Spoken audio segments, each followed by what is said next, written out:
Hello and welcome to the Stream of Chaos. My name is Dave and I will be your keeper of arcane lore for this session of Call of Cthulhu. Today we are beginning a brand new campaign of The Order of the Stone, written by Jared Twing, Lynn Hardy and Paul Fricker. This is a sort of a 3-act structure campaign, and our intention is to play the first act leading up to our Christmas break and then resume with the second and third when we come back in the new year. So we do hope you'll join us. I want to give a thank you to Roll20 for being one of the tools that we'll use throughout this campaign. And without further ado, what I really want to do is just set the scene and meet our cast. So we are in Boston in the 1920s. It has been an unseasonably warm spring, and the fishing has been good. We see the sort of, tall waves out in the distance, and coming into harbour is a modest-sized fishing trawler. It has a large net on the back, heavily laden down with fish, and a crew of 6 members move around the ship, beginning to sort of, haul out pontoons and get ropes ready for the landing. As it comes into port, you see numbers of people all gathered around where larger ships will come in. They're looking to meet their loved ones and see them after months or possibly even years away. And the ship comes sort of past them and around towards the side where it can unload its cargo. As the first of our crew members comes round, I'll ask Art to not only introduce their NPC to us, but also provide some context on what ties them to this vessel, the Foggy Sea. Art, you can introduce yourself. Hi, I'm Art, and I am playing a rather, stern slash probably more taciturn than stern, woman in her mid-20s, messy, grease-stained overalls, denim overalls, a parka over the top to keep some of the water off, very heavy boots, and is stomping her way around the outside of the boat, because they've heard a sound that only really they understand what it means, and the boiler in the engine room has gone ping, and they're not happy about it. So she is making her way down with a heavy kit of tools and several wrenches and spanners shoved into the back pocket of this set of overalls, and is pushing open a heavy door to head down into the room that they spend most of the time in, the room that they're most comfortable in, engine room. This is our mechanic, Luce McAllister. And technically this character is Irish American, but with a name like McAllister, I think we're gonna just shunt a little way across and give the old Scots a run out again. So yeah.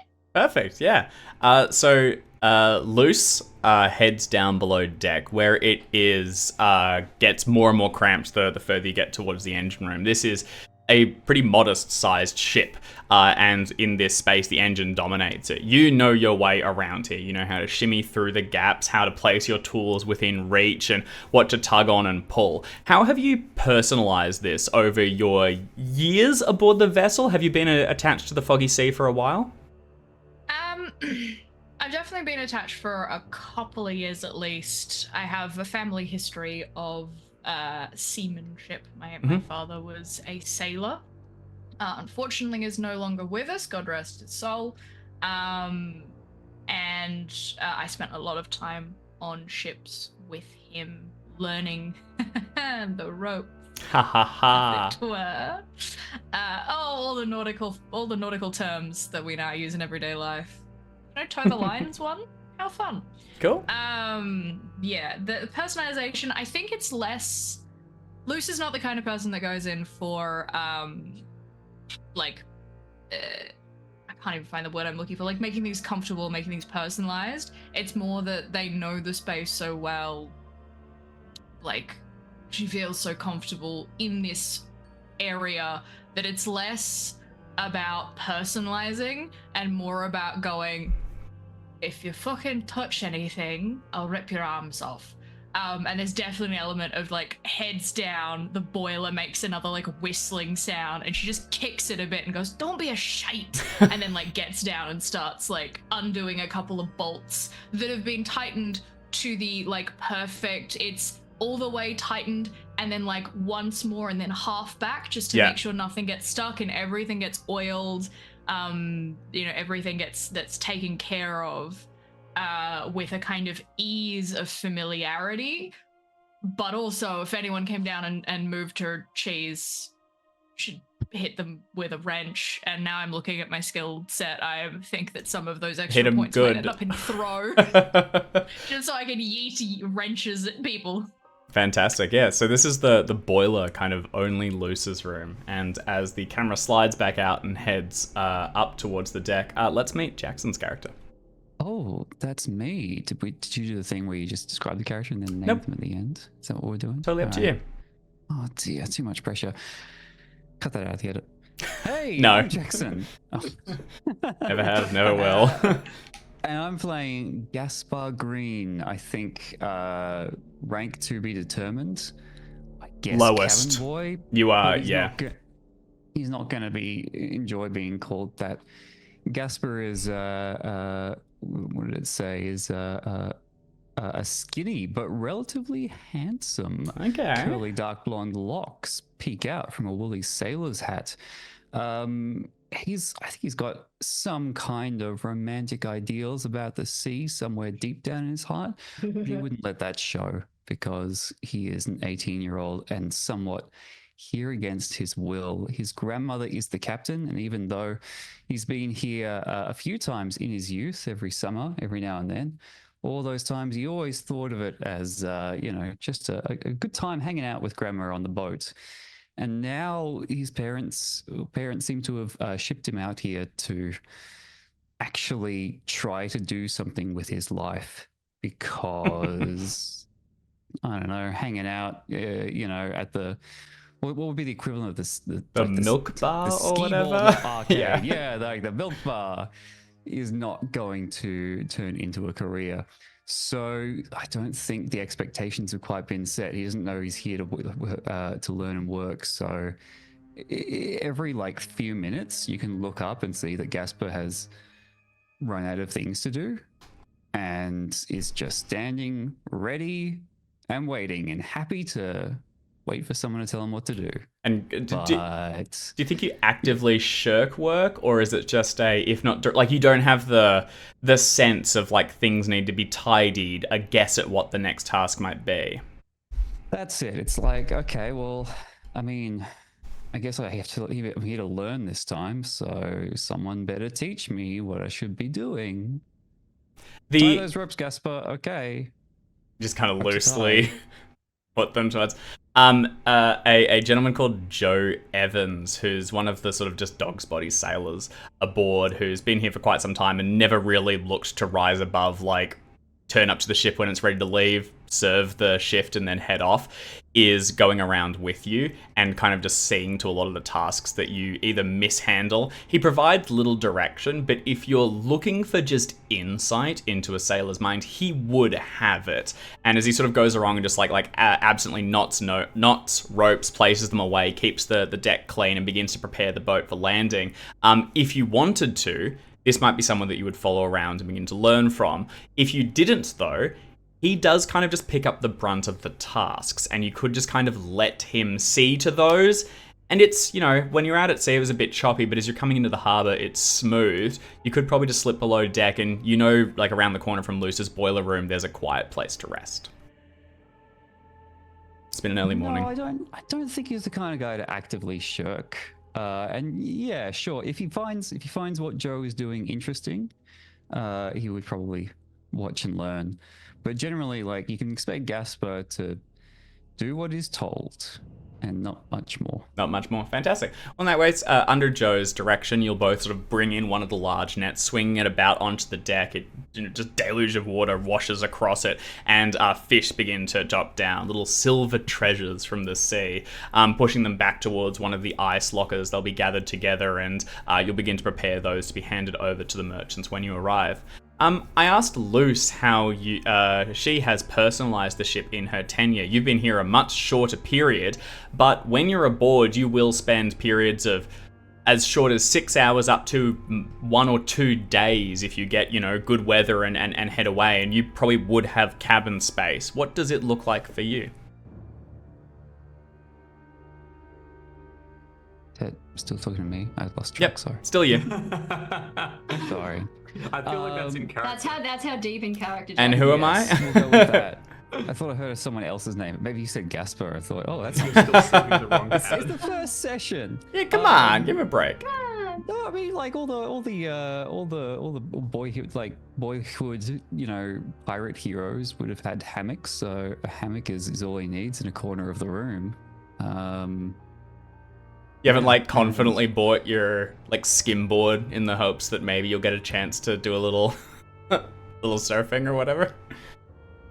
Gaspar's treasured possession is a battered copy of Mark Twain's The Adventures of Huckleberry Finn, which implies maybe he's got a few other books because, I think maybe deep down, maybe he hasn't discovered it yet, but he may have the heart of a writer and a poet. Oh, okay. I think that's what's building slowly. Do you think there's maybe private some books? Maybe a private journal that you're just beginning to, it starts off as letters back to your parents and you've gotten a little bit more poetic about it? Perhaps. I like that. Okay, all right. Well, maybe that little dark book will have to be opened another time. We'll journey back and meet one of our other crew members, James. Absolutely, yes. I am James, and I am playing Paul Garrett. And it's a pleasure to be taking your acquaintances. Paul is this very kind of broad, fair-haired, relentlessly cheerful character with a southern accent that I will affect intermittently because I don't think I could. As is your right. The entire time. But yeah, he's the first mate, and he is really just trying to do everything at once. If you see him, it's good. He's got a big kind of duffel bag sort of thing over his shoulder, filled with stuff that he's moving from one part of the ship to another. Under his other arm, he's got a bunch of paperwork because he even does that sort of stuff. But he's also stopped, and he's looking at you because he's got time for you specifically. I'd love to know what you're up to. You looked right at me when you said that too. Really, I mean, it was the camera. That's how it works. It really got me. I feel like he does a lot of those he does a lot of reaching out, really like touches your shoulder. Yeah, you're good. You're always happy to have a conversation. Lovely to be around. Sounds like Chancellor. Yeah, just a gorgeous guy. Oh, you said ship's cat for a hot second. That's also pretty good. I'm the ship's cat. Cat vibes. Yeah, so Paul, yeah, you kind of just see to everything. Bernie's a little older. She's been, as old as the sea, functionally, and she knows this ship like the back of her hand. And runs it all tightly, but as more and more it relies on you, mostly because she can, and the two of you have a pretty deep trust that only years of experience can build.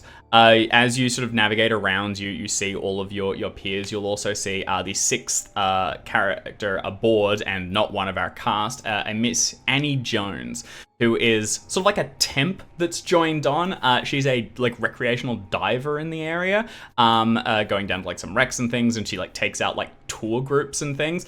But she's also signed on through this season to do casual work with you. Very chipper, very happy to talk, needs a bit of direction towards work. And so you talk about, a lot of this is how you handle people. What's your kind of stance here? How would you go about sort of pushing this person maybe back towards their task or seeing that they handle it?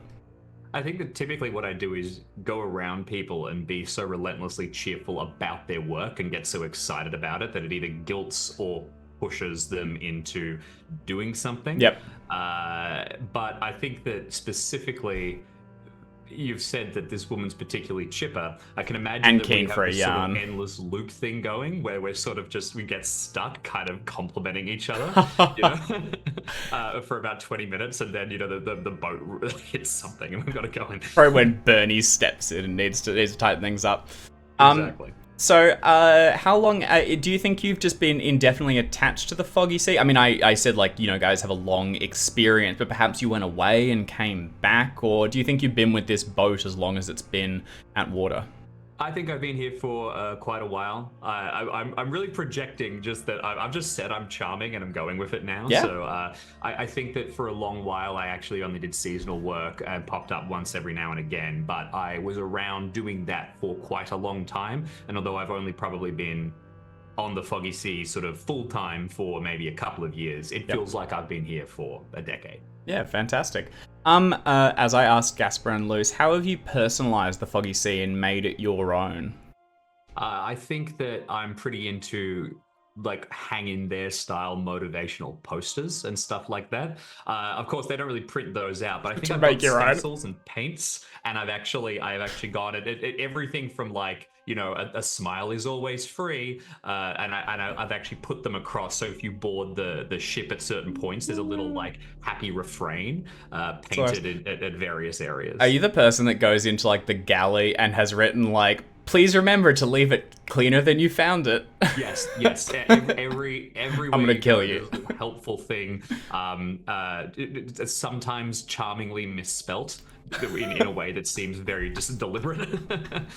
Amazing. All right, fantastic. All right, well, this is Paul, who's sort of navigating through all the people, seeing to the tasks that need to be taken care of. Lastly, let's meet Captain of the ship, Alex. Hi, I'm Alex, and I'm playing Bernie Green, who is apparently very, very old at 51. I mean, it's the 1920s. You're practically dead. To be fair, old as the sea. Maybe she's a young sea. A day over 40, Captain. Exactly. I don't look a day over 65. I have been on the sea all of my life. I do think that this boat has been a relatively new acquisition. I think it's a little bigger than the one that I've had previously, and I think within about a year of owning this particular vessel, I brought my first mate on board full-time as somebody who I've known seasonally and have brought on to help previously in busy seasons. But I think with the acquisition of a larger boat and getting older, that's when I brought Paul on full-time. I think Luce has been on this boat with me for a while as well. Almost immediately, new boat, new crew. Just a little bit more full-time. No signs of slowing down here. Bernie is a pocket rocket of a nana. Hell yes. Just a tiny, when in Call of Cthulhu, when you're aging, when you're above 40 for each decade, you have to deduct 5 points from somewhere. I took it all off size, so this is a... I know that you moved away She's from getting the denser. As written, this character's background is Mexican American. So she's an olive-skinned, wiry-haired, but just that area of the world. Yes, because my grandmother's Greek, and there's something about that area or that culture where they're just the smaller and wirier they are, the more energy they have to just throw into grudges. And I feel like my grandmother's still alive and she's 90 something. I'm pretty sure she's alive mostly out of spite. That's just Bernie's all into pranks. Bernie is confident, assertive. You have to be, right? To survive the sea in this era in particular, you have to know what's up and you have to be very comfortable giving orders regardless of whether somebody is your charge or not. If you are in charge, everyone's your charge. Mm-hmm. And that's kind of Bernie's approach day to day. But there's a lot of time spent on the sea when the winds are down and there's not much to do. And in that amount of time, just develops a pretty cheeky sense of humor and puts the rest of that restless energy when the sea is flat into pranks. That's amazing. It's probably a good way to just kind of bond with crew. I mean, like you said, everyone here is your charge. And especially as a woman captain coming up through the 1920s, you have probably... I don't know if that ever registered with Bernie. Well, you've probably served every role... Genuinely, and you probably just served every role aboard ship at a different time in your life, so you have experience with everything. And as you sort of step around, and probably you are actually at the helm and just like, sort of tossing it to the side as it begins to spiral around and bring you into port, you can cast an eye across everyone and quickly determine how they're doing, if they need assistance, where they're at. You've also got a good skill for reading people, as you mentioned, and sort of like knowing when a lighter touch or a prank is better served than like, just a direct like yell, you need to get out of the way now. Because when that happens, you want your voice to be respected and heard. Yeah, when Bernie yells, you listen, because it's not always, it's not a common thing. Doesn't raise in a storm, you've always got to raise your voice, but the rest of the time, you're going to get an order, but it's going to be a polite one. That's it. So this... Until you find, various harmless pranks like clear sheeting across your doorway. Removing one of Paul's signs. You're the one who changed that laugh and the laugh world laughs with you to at you. The crew is your responsibility, as we mentioned, and you've now my grandson's here. Even more so. You have semi-recently Doing my increased the ship's size, picking up the foggy sea, and with it you have brought in bigger hauls, but so also have your sort of expenses increased, and as the fish fall down into the deck, to the others it looks like reasonable, like a reasonable haul and not too bad, but to you, you can kind of see the numbers ticking, and it's not adding up. Like, you probably... At my age, you gotta take a gamble, but... Ooh. And you've probably already mentally made the thing. I mean, either Annie or Gaspar, practically, you'd be cutting one of those two, probably before the next shift. Then there's also a family connection to Gaspar, though, but also do you want to look to be tending to that? Because while he is trying, he hasn't fully connected just yet. Anyway, these are just like some of the things beginning to rumble through your head. I think I've also got one eye... I think I'm probably up in the... up navigating the boat, watching the hull come in from above with one eye out to sea, because I had a forecast and I don't think that forecast is holding. Yeah, that's absolutely true. So so I'm a little bit like, that doesn't look great, neither does that.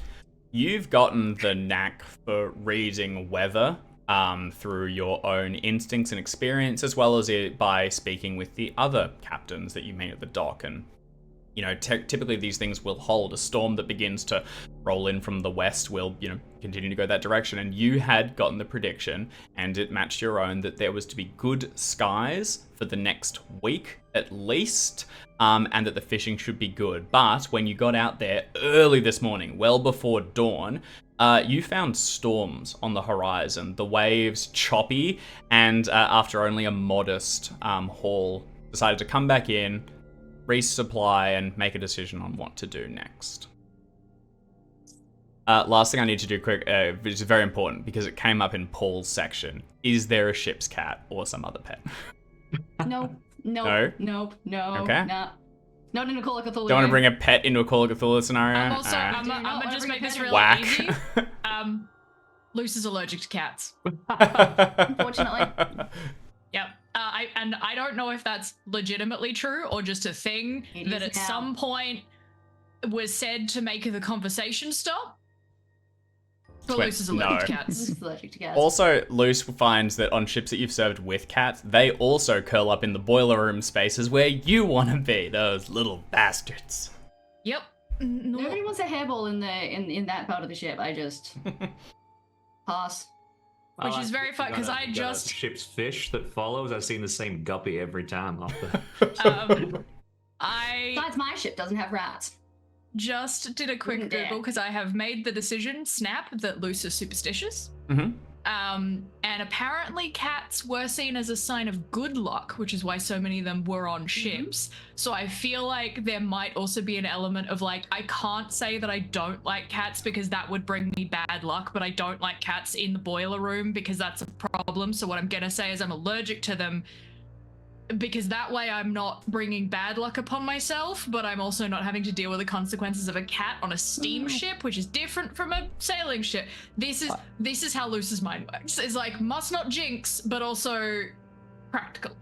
But I think a cat is like, you have a cat to catch the rats when you're like hauling cargo, like grain and stuff. Yeah, exactly. We don't It have makes that. Cat is perfect the sense. opposite of On what a you want fishing. on a fishing ship. Yeah, I mean, I think the thing is, though, like, it's a superstition, and I mean, take it with a pinch of salt. Hey, buddy. Oh, never mind, we got a cat. Good cat. It is. I googled quickly, and Google is using AI, and it's the worst. But it does say from the 1920s, so I suspect that's where like it originated there, but then it became a superstition. Glad to see that albatrosses still a thing. I was almost gonna say that. Luce, well, Art actually as the player, have you put some points into a cult for your superstitions, or would you be tempted to? No, I haven't. I was looking at. I might see how it goes because I feel like being superstitious, like my base is 5, everyone's base is 5. I don't necessarily think Luce like believes in the occult just as a much thing as that it's you like follow. I have been.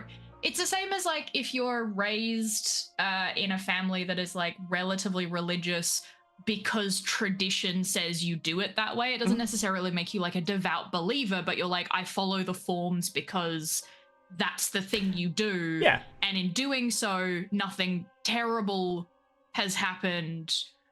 Although I will say there is one that I find quite fascinating, which is changing the name of the ship is ostensibly, I believe, bad luck. Yeah. After it was christened.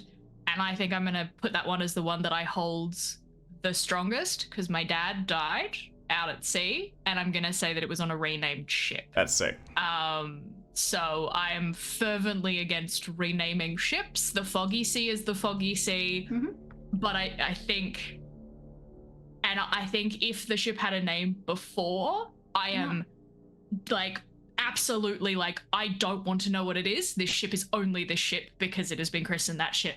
Don't like if anyone sees it and goes, oh, wasn't that the? I'll be like, don't tell me. I'm not here. No, it's the same name because look, you have to register the name of the ship with the authorities, the port authorities, and that's just a whole lot of other paperwork if you change the name. So we've got a.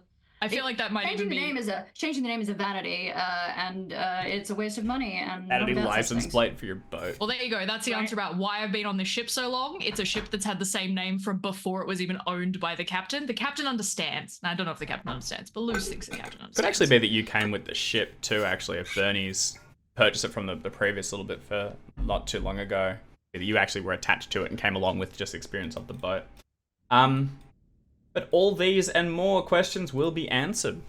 So as you begin to slide towards your berth, Paul and Joe deftly toss ropes to the shore where they're wound around the post, pull the boat in, and it's securely tied. Everyone springs to work, bringing the fish down, locking them away in ice chests, and beginning to ferry them away as Paul and Bernie independently keep sort of like running tallies of numbers, stock going off, things coming on, resupply, tasks to do, everything just being ticked to make sure that the process runs smoothly. And then as it winds down, they'll both just quickly share a look and mentally like click like, yes, the one last thing needs to be done, and they'll go and see that it is tended to. Luce below deck sees the engine come to a halt, goes through its routine checks, makes sure that everything has been cleaned up, tidied away, and stowed, so that when you need to take the ship back out, as soon as that may be, everything will be prepared. Gaspar, to his credit, tries his best to follow along and help where needed, making sure that a couple of loose tasks are picked up, and he is seen to definitely be helping. Annie slides down towards the dock, and with sort of like a 1920s style wetsuit sort of thing is what I imagine, kind of like rolled down around her shoulders, casts a glance around and seeing a large crowd of people gathered before the harbour master's office, and just peers at it slightly curiously, and then will turn to you, Captain Green, and say, did you know if a ship was coming in? Other than us? Other than Big one. Travelers? A lot of people there. Normally it looks like... I don't look like they're not travelers, are they? No, it looks like they're there to meet someone. I'll just go see what's happening. and no cases or anything. Yeah, go suss it out. and she saunters down the pier towards the large crowd. As this happens, and it'd probably be picked up by the those of you that have been in this particular, like in Boston Harbor for a while, so I imagine Garrett and Green here, you will see a man coming from sort of like around the back of the Harbor Master's office, clearly like dodging the crowd a bit and beginning to wind his way towards your vessel. He's a big, strong guy. The kind of muscles you get from lifting cargo on and off ships around docks all your life and then settling into, comfortable middle age. He wears a sort of flat cap tugged down a little lower now, just to keep a little bit of anonymity. And this is Thomas Morehouse, and he is the pretty recently promoted Harbor Master here at Boston. It's a very quite serious position. He oversees a lot of cargo coming in and out, and while he is known to you, and especially you, Captain Green, he would have spoken with you about around things like changing the names of boats, which we're not doing. He doesn't personally visit vessels very often at all, particularly not since he's been made the Harbour Master. As he steps up and waves towards you, he takes in the fish coming off and he says, "Good haul?" Had better, had worse. And the ship came in okay? All comfortable in the berth? Everything was left as you'd expect it? Oh, she's fine, yeah. Good, good. What's going on up there? Like you did a little bit of a run around that crowd there, and I've never known you to run from anything, let alone a crowd of rabble rousers. No, listen, it's, actually, I came to talk to you. Who'd like, I have some work to offer. And he says it loud enough that everyone aboard can hear. Good pay too, and sorry, Captain. There are other boats around. I appreciate you coming to me first, but I don't want there to be a brawl in our hands now, do you? No, sorry. Because we'll win, and the hospital bills will pay. He does genuinely laugh at that, and you see a little bit of like the crack through what was definitely a practiced approach, or like he'd at least rehearsed it a little bit, and he speaks a bit more candidly. What do you need? We've got you. He does step forward so that probably only Garrett, Green, and himself can hear, and speaking to the three of you, he says, "I can offer you $100 a man to sail out and lash up to the side of a ship. It's not answering any hails, storm's getting worse, and we just need to know what happened." $100 is genuinely too much money. That little back of your head goes, things aren't that good. $100 a man. Psychology, because not many of us had it, and I'm old. But I'm gonna just kind of cast an eye at the horizon. I don't want to trash my relatively new, couple of years old ship that fast, but catch wasn't great. Bam. It'll be good work. $100 in the pocket of you and each of your crew. Feel bad taking $100 for that. Shut up.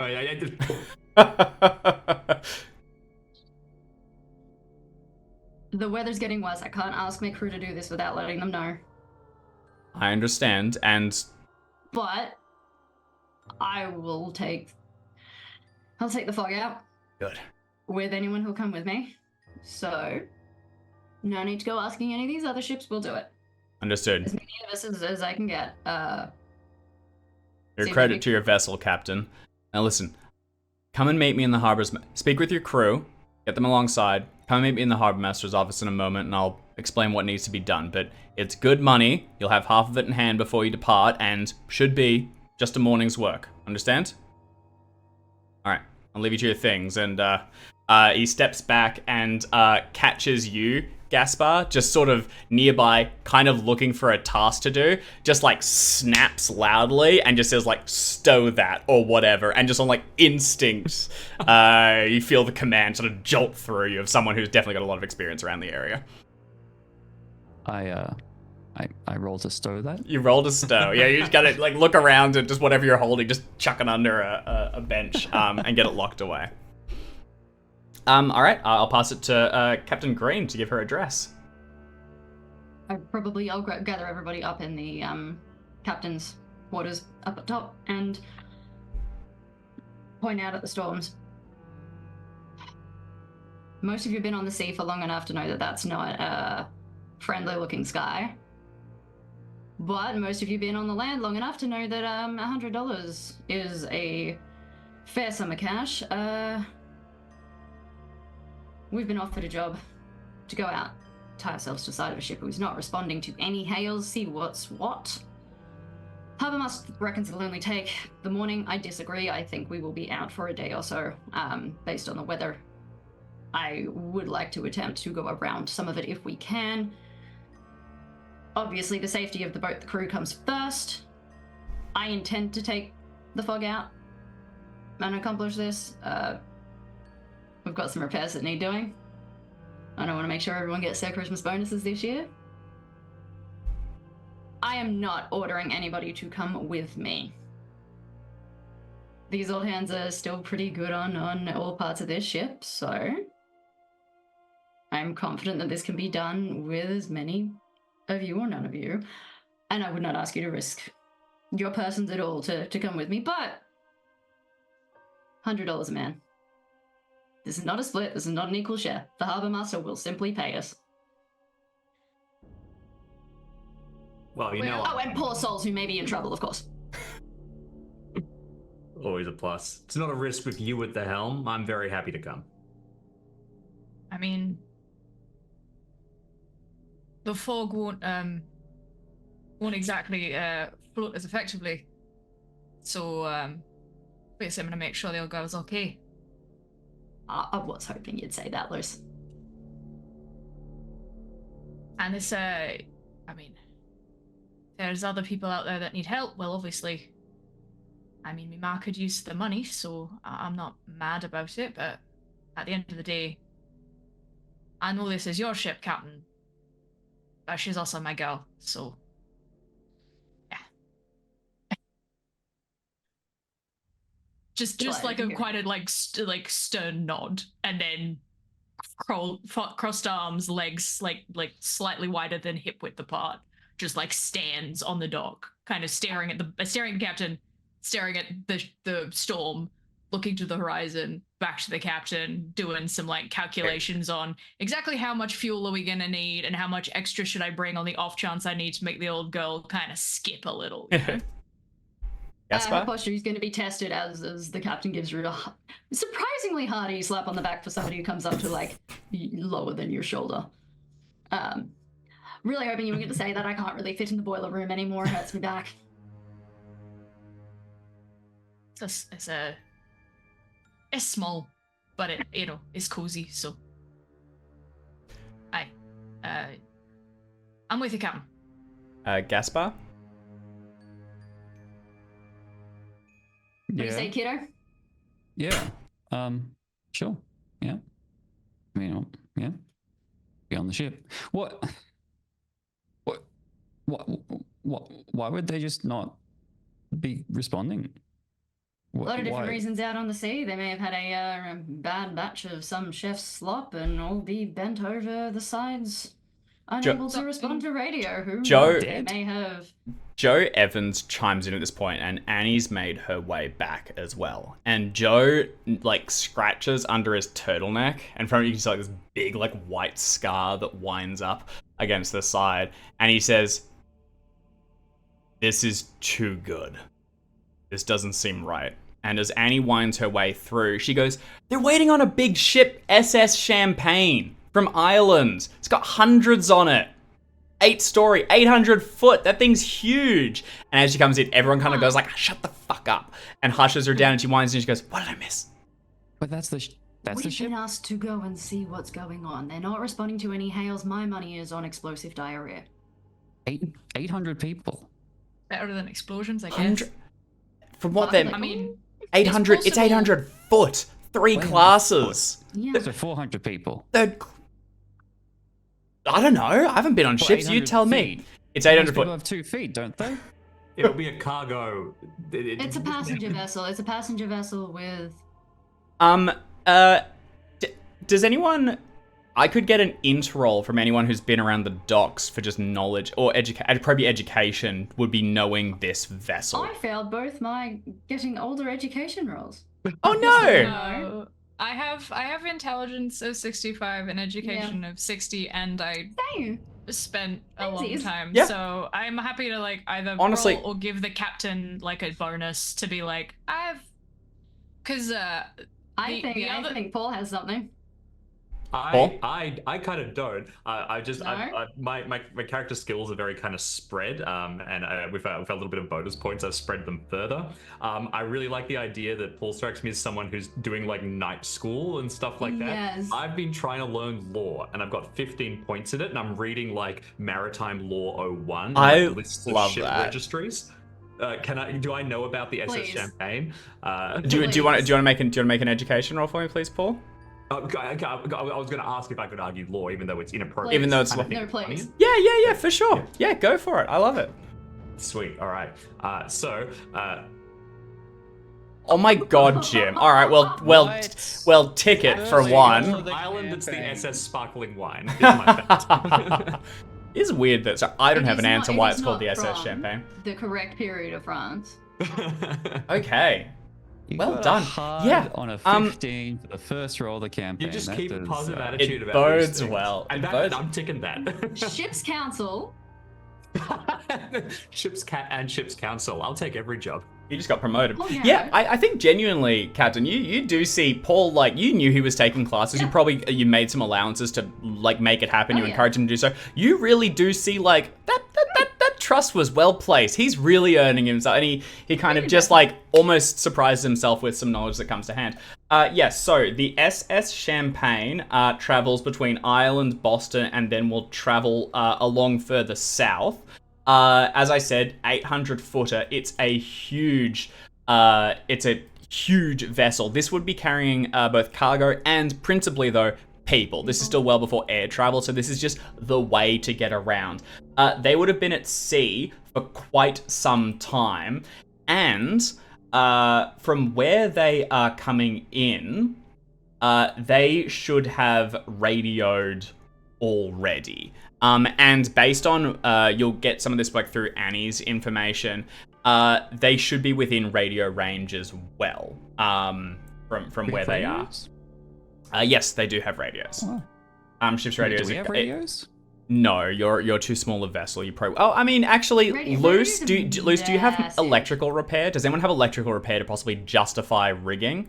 How Yeah, I high? absolutely have. I haven't bumped it yet, so my mechanical repair is bonkers. Mhm. My electrical repair is 50, and I Okay, also, that's really just good. for the lols, just because this is important to know, I have welding at 45 Okay. currently. Well, in case there's a Um, hole. So maybe we do. Maybe that was one of the reasons that I wanted a bigger ship. Is that as I was getting older and I just wanted to. Oh, yeah, make sure that sorry, I had we somewhere absolutely with have- space for a radio because those We things have are a radio. massive.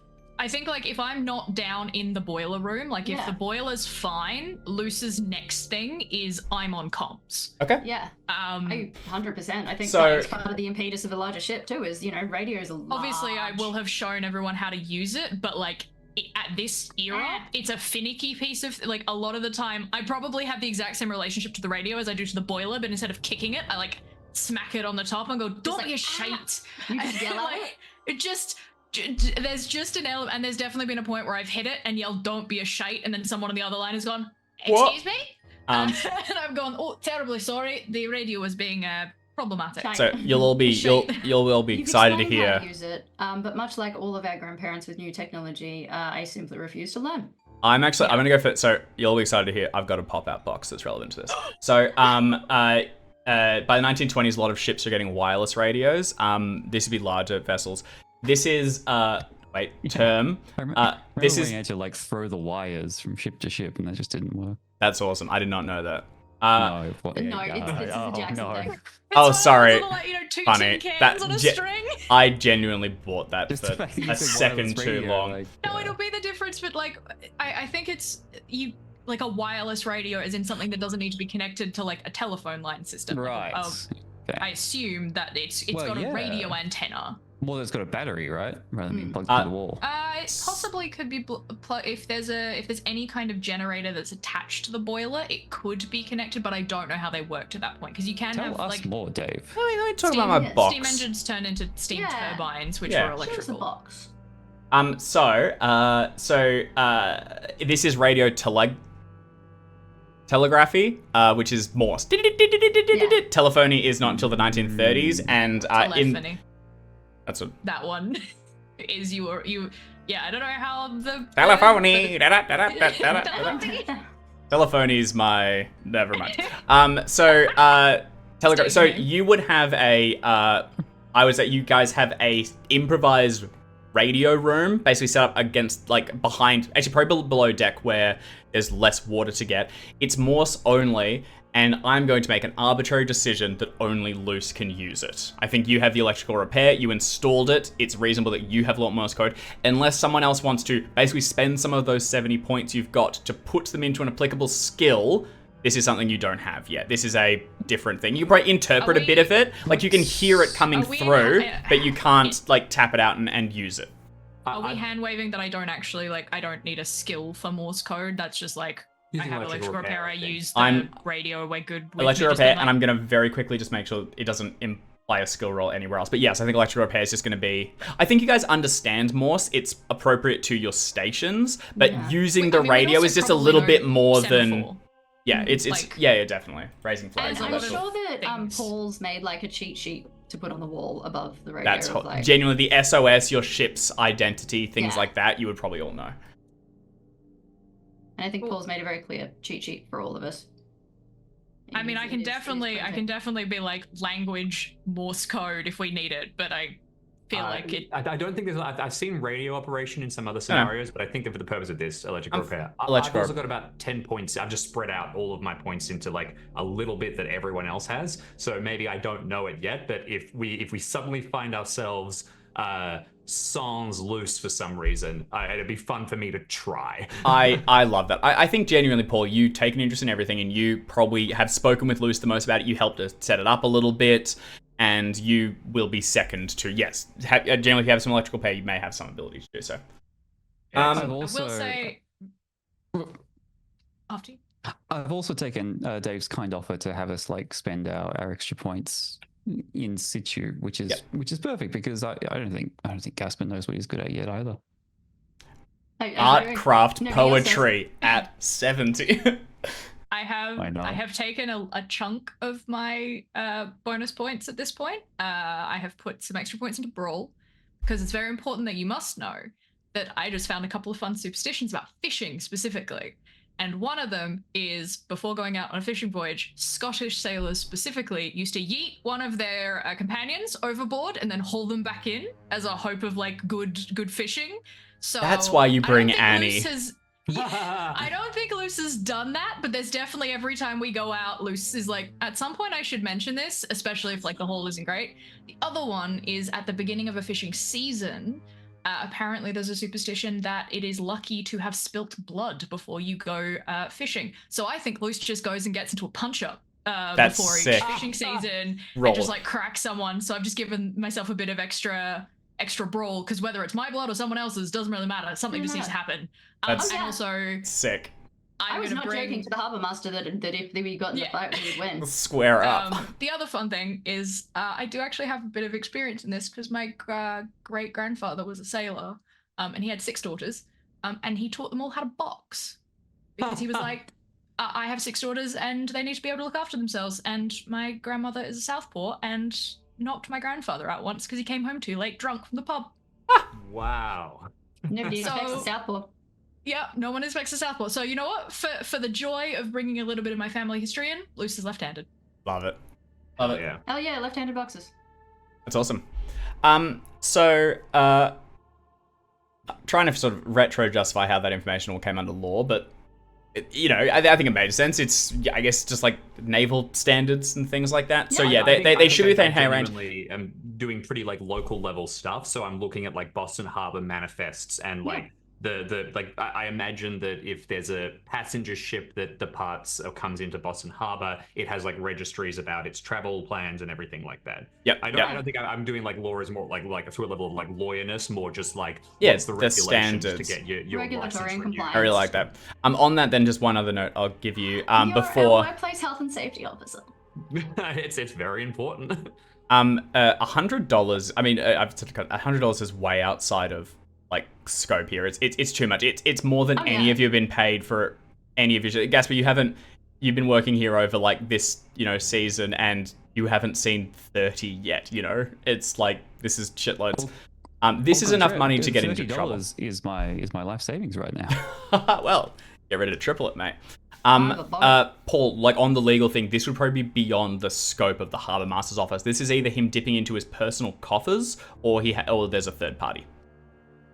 Yeah, Okay. Whether I know exactly that by rote or not, I think I choose to ignore it. I think that I am the kind of person who does not look gift horses in mouths and who looks to explain good things that happen as okay and justified. To a fault a little bit.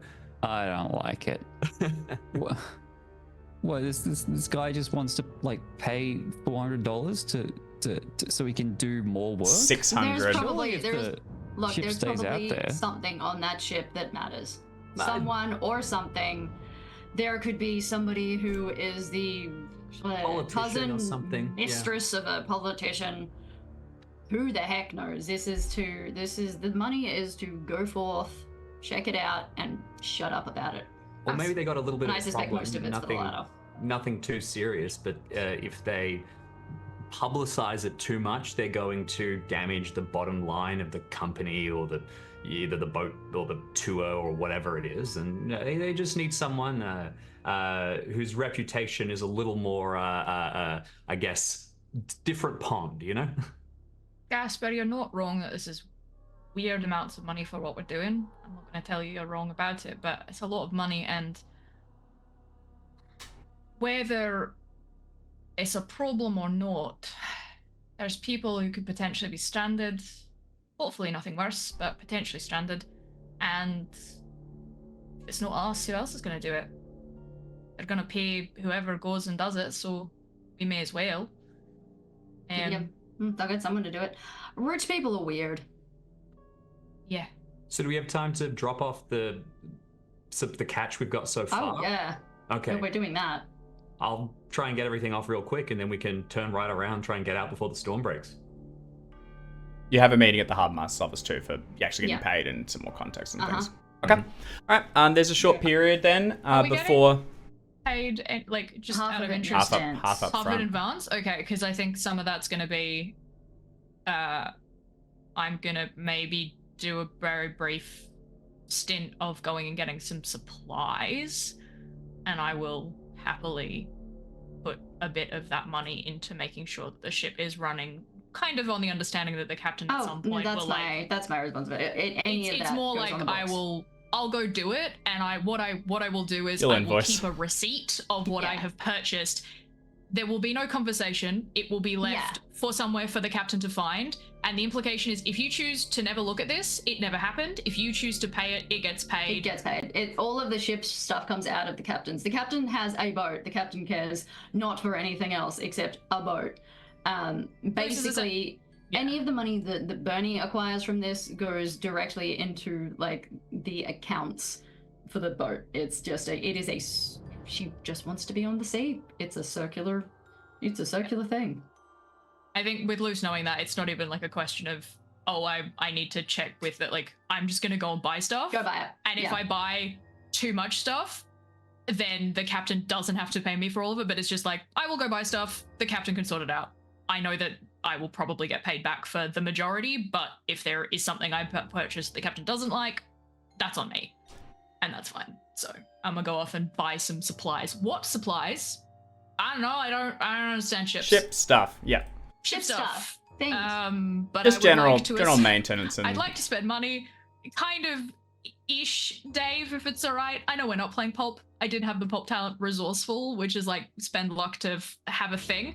I just like to spend some money. Yep, To be that's like, I reasonable. have some stuff that I think will be helpful on a typical journey. Sure. Maybe some extra like lanterns or flashlights, maybe some extra like rope, maybe some just think grappling hooks, the kind of stuff that you might need to board a ship that is. We'll basically treat you guys as pretty well supplied. I think, Yeah. things were a little tight for the last few seasons, so this little windfall, and what you probably do is take it $20 off the top of everything to go into the ship. We'll Yeah. see you well supplied. All the, the fuel's topped back up, the water's refilled, you get food, new ropes, everything that you need, and we'll assume that that's kind of handled by Luce. For the rest of you, if you have a short window, do you just go about unloading things? Otherwise, it looks like you're probably gonna be turning back around in probably just an hour or so. So is there anything that anyone would like to do? I'm going to be meeting with the harbour master, getting coordinates, directions, setting our course, looking at the weather, making sure that I would rather avoid the worst of the storms, even if it means getting there a little slower because boat and crew come first. So setting the best course that I possibly can. And I'm gonna move some stuff out of the boat. While we were ashore, I was planning to paint Paul's cabin blue, so I guess I'm not doing that anymore. The whole thing, everything. You have it. So the hubmaster meeting is open to everyone because you're all kind of coming. It is like you said, it's an opt-in. This isn't necessarily a crew thing, so everyone can join. If you want to do something before you go to it, though, you could ask around other ships to see what their experience has been with the weather recently and get a sense for that, like preparation, or you could just see about like unloading everything, or you look over your charts and things. Our catch gets onto the dock. Okay.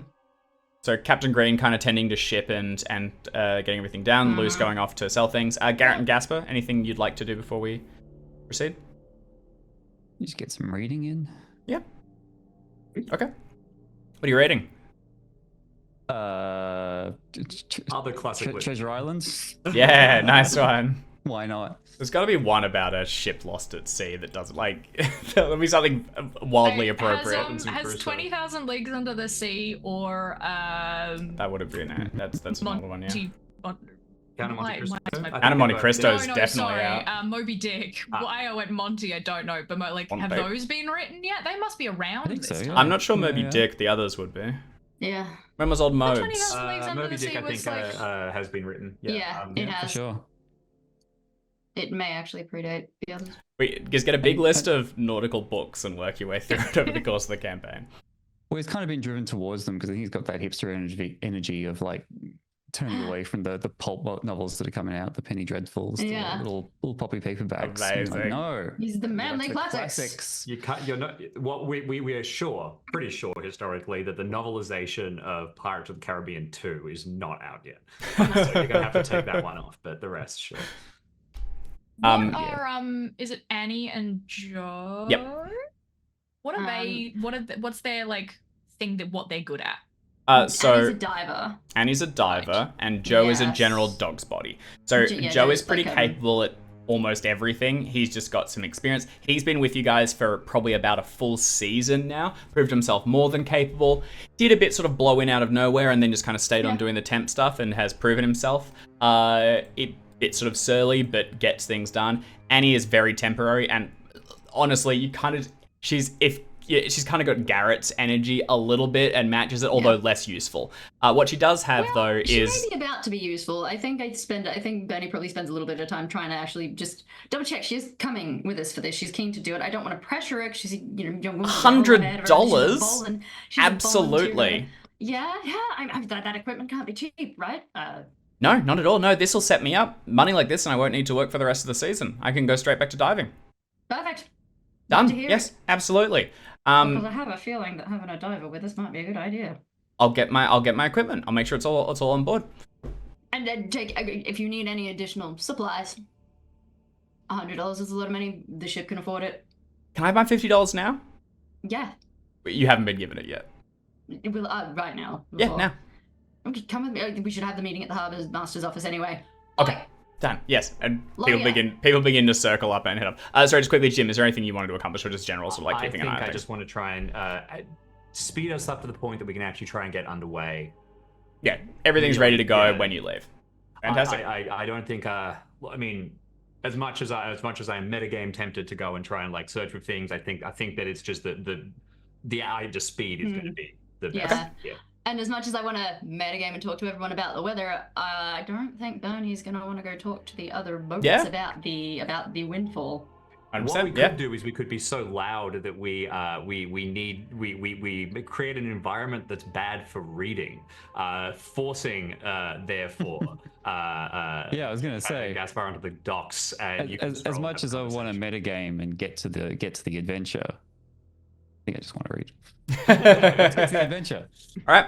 Everyone is gathered up and makes their way to the Harbmaster's office. You do the same kind of trick that Thomas himself took and sort of circle round the back, bypassing the crowds.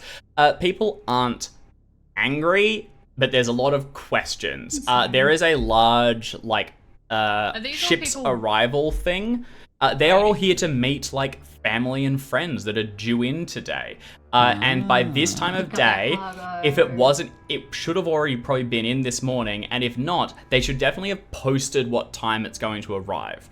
Or it should be delayed or something. But it's kind of, you can just see all the other ones listed. And then the SS Champagne along it has yesterday it just had the date of today in the morning. That's been rubbed out. And then there's just nothing there. And a lot of people are probably driven down or taken the bus to meet people, and there's just a lot of questions going around.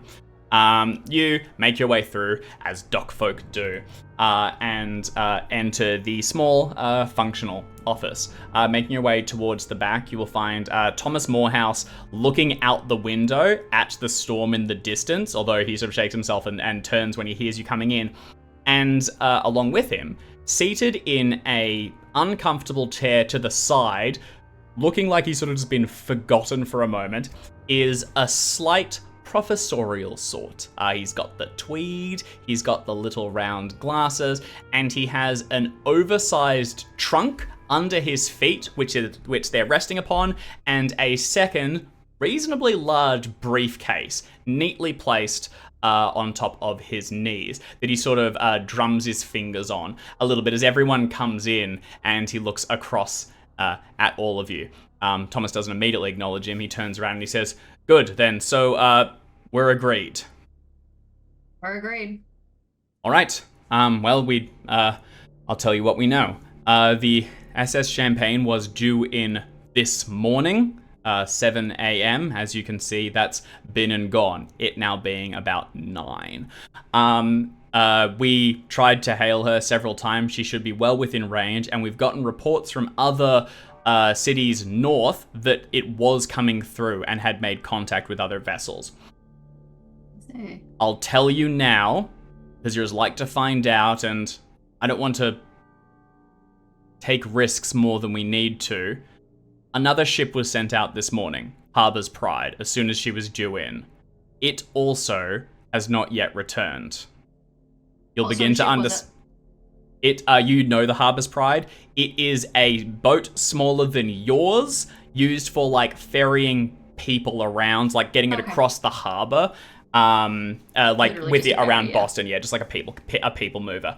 What it is though is pretty small, and it wouldn't have had it. Unlike the fishing boats, which would have been already out, it would have been available. And genuinely, it going out to other ships to bring in maybe replacement staff and stuff on board as they're moving through, or move the sick off, is not uncommon. So that is within its purview. Are we in the era of having because I know this does happen with massive cargo ships now. There's often smaller ships that act as little guides. The actual massive ships often will turn their engines down very low, so that there are other ships that guide them to port because they are too big and too unwieldy to do it themselves. Are we in the era of that? This harbour can accommodate the SS Champagne coming in. It has docks built for it. They would take in huge freight containers and everything.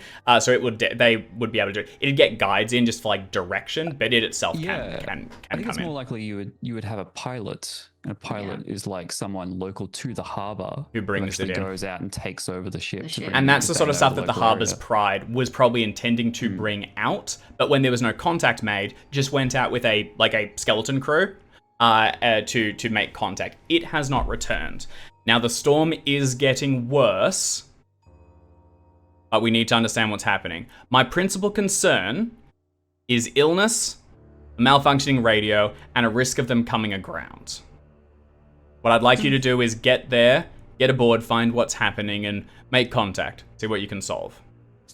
Sorry, Tom, just because it feels kind of relevant. Who's the professor over there? He turns towards the professor with a look of mild dislike. I was gonna say disgust, that's too strong. He just kind of rolls his eyes a bit. And the man stands up and says, "Of course, a pleasure to meet you. I am Dr. Abram Bethnell. It was I who made contact with your harbor master Morehouse, and I'll be accompanying you over to the champagne. It's my money in your pockets." You will be, huh? Oh, wow. And then he shakes your I'm hand. gonna kind of nudge my grandson. Rich people are weird. Morehouse nods and says, Okay. the harbor's pride going out was our contact. Far as I'm concerned, what we've done is done. There's a risk of it coming aground, but truth be told, it'll go in slowly. We'll deal with it then. Dr. Bethnell here would like to go aboard this morning. Bethnell nods and says, yes, as soon as possible, if it's manageable. I understand the storm is growing, and I get a bit queasy in motor carriages, and I'm wondering if that's going to translate to the sea. Yeah, it's gonna. Oh, you'll be It's fine, gonna. Professor. Oh, it's gonna translate. You're gonna have a bad time. You waiting on someone, or you got something on the ship? Yes, well, yes, we some cargo was coming in. Some companions of mine at the university were arranging a dig up in Ireland, and and Thomas kind of talks over him and goes, he wants to get aboard, he wants to find some cargo, transport him to the ship. He's paying well. As far as I'm concerned, that's your deal. Bethnell goes like, I can tell you more about it later. Exciting stuff. I think I will pipe up and just say, sorry, how big is this thing that you're looking to retrieve? The cargo? I Well, I've only seen photographs, but I understand it to be about, and he starts way too small for, that wide, and about that large. They're urns, ceramics, found on a dig site. 3 of them in total, with strained, and Thomas talks over him again. Nah, 3 of the things, stow them, they'll be fragile, deal with it however you like. As far as I'm concerned, that's not your problem. He is, and get in contact with the ship. No, but if they're heavy, I'm gonna have to account for extra load on the ship for the fueling. So understanding the size and weight at least a little is kind of essential for, fueling the ship appropriately, making sure that we have enough fuel to get there and get back again. I can fuel for 7 people, but if we're, picking up something that's essentially another person's size, I'm gonna have to fuel for 8 people on the way back. Oh yes, they're dreadfully heavy. Yes. As heavy as 3 men, even heavier than I. I've actually been unwell recently and actually lost weight, would you believe? And these clothes are simply falling off me. That's a shame. Captain, if you'll excuse me, I think I might need to go and pick up a small amount more fuel. And a trolley. Aye.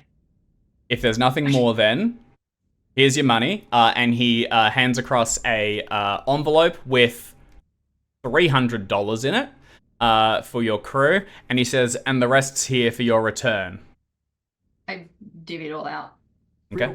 Real quick though, Tom, do you need us to do do you want us to bring anyone back from the ship so they can speak to why they're late? No, we're not gonna have space. Just go in, grab those urns and get out. And make contact with my colleague who is Angel. Just get aboard, find out what's happening, and see if you can get their radio working. They can speak to it. I trust you to improvise. You're not going to bring the whole ship in yourself. Yeah, Well, sure. no. Okay, great. Well, All right. Better get started and keep an eye out for the Harbor's Pride. And look, just stay safe, okay? We'll see you this afternoon. Hey. Possibly not this afternoon, depending on which direction that storm goes. I'm not going to come back through it. I would rather come back a little bit slower if it means waiting out some bad weather in the harbor. Depending on Understood. the direction of that storm. Understood. So don't expect us back with that degree of haste. He nods slowly, and you can see his eyes drawn back towards the horizon, where dark clouds are beginning to now be seen from the harbor, where previously you'd only seen them out at sea. And he just nods and says, "Better safe than sorry." And Dr. Morehouse stands up. Sorry, not Morehouse. Dr. Bethnell stands up, hoists the briefcase, tries to get on her arm, and then moves to begin to finagle with the large trunk that he's got at his side. Visibly would use help. Yeah, he just supported great. He goes, "Thank you." I without even speaking, will stand up, move across, grab the handles on the side of the trunk, and just hoist it onto one shoulder. Unless this thing is super heavy. I have size 65, I have constitution 60, and I have strength of 65. Unless I'm going to assume that's fine, Dave. Yep, easily done. It's just a regular size trunk. What you might expect any of these other people traveling. Weak. Yeah, he's just a little guy. I said he was sick. I mean, I have an ailing mother. I think I just say it and I go, I've got an ailing mother myself. I understand. And then just wander off. All right. I zoom in right next to him, put my arm around him, and for so you're fuck's one of sake. them archaeologists. As we're I'm forward. a professor of anthropology. Yes, my colleague's the archaeologist. Yes, tremendous stuff. Have you ever had an interest? And he natters to you as you wind away. I give him plenty of time to talk. Fantastic. You Garrett, helping the captain avoid having to talk to people since 19... whenever it is. Yeah. 1915. You depart the harbour master's office, each $50 richer, and head back towards the foggy sea. Dr. Bethnell talks animatedly the whole while, largely about his own works, his own studies, and it goes a little bit into, to you at least, Garrett, the recent dig that his colleagues did. They were up in Ireland, where the heavy rains unearthed some older ceramics. A young boy found them. A couple of scrapings or rubbing, were taken, sent away, and quickly the university learned of it and funded their own team to go out there and do some digging. It all seems, pretty interesting, and the pieces themselves have been brought aboard the vessel and are currently being shipped here. Dr. Bethnell was planning to come down here and meet his colleague when they got in, but wouldn't you believe it? Something's gone amiss. How curious. I have two questions. Can I fire out a charm check just because? I'd love a charm check. Secondly, absolutely. These Only Jim academics- rolls this campaign. These academics, are they from, or Bethnell specifically, is he a Miskatonic guy? Don't you know it? Ah, We're talking Arkham, baby. love We're in it. the big mass. To the That- surprise of no one. No one. Yeah. that role should Probably come to the from surprise of just- our characters, because I don't think we know that Arkham is a den of iniquity, but Well Jim, done, Jim. You want to chill out or what? Can't have Nice. this all I got it. the way. You're gonna make us all look bad. Dr. it's Bet. Jim's turn to roll good. Jackson and I are usually the ones that get Yeah. it. So Jim's got to at some point. Dr. At least gets to Bethnell do is certification. utterly enamored of you. He's quite taken. You are the sort of sailor he hopes all sailors are. You're charming, you're strong, you're very capable, and you're friendly, and you take the time to explain in detail all of the things that you're doing as you're doing them, because you have the experience to kind of do them with half a mind. So as you're beginning to untie off, he's kind of looking and asking questions about and why do you do this? And you just kind of explain it offhandedly with the experience that comes with I'm experience. getting him to do bits. I'm walking him through untying knots, so I have a great time, yeah. This rope is very rough. Oh, yeah. Occupying a toddler. Toughen up your hands, I'll tell you that. Goes past at one point and says, "Look, Gaspar, a callus coming in." Holds up a little red bit in his hand. Nice. Yes. You've been on the ship long? Since I could walk, I guess. Or just as you push away from the docks, it sort of tilts slightly. It's not going to do that the whole time, is it? I'm gonna look It over. is dead fucking flat. Oh yeah. No, I'm gonna be looking over from where I am and I'm just gonna give it a little too much gas. Just a little. Just a little too much. Just a little. Steady. I'll just yes. Well, hopefully it gets better. cut. It is an hour later, It worked. and you are just now leaving the harbor's shelter.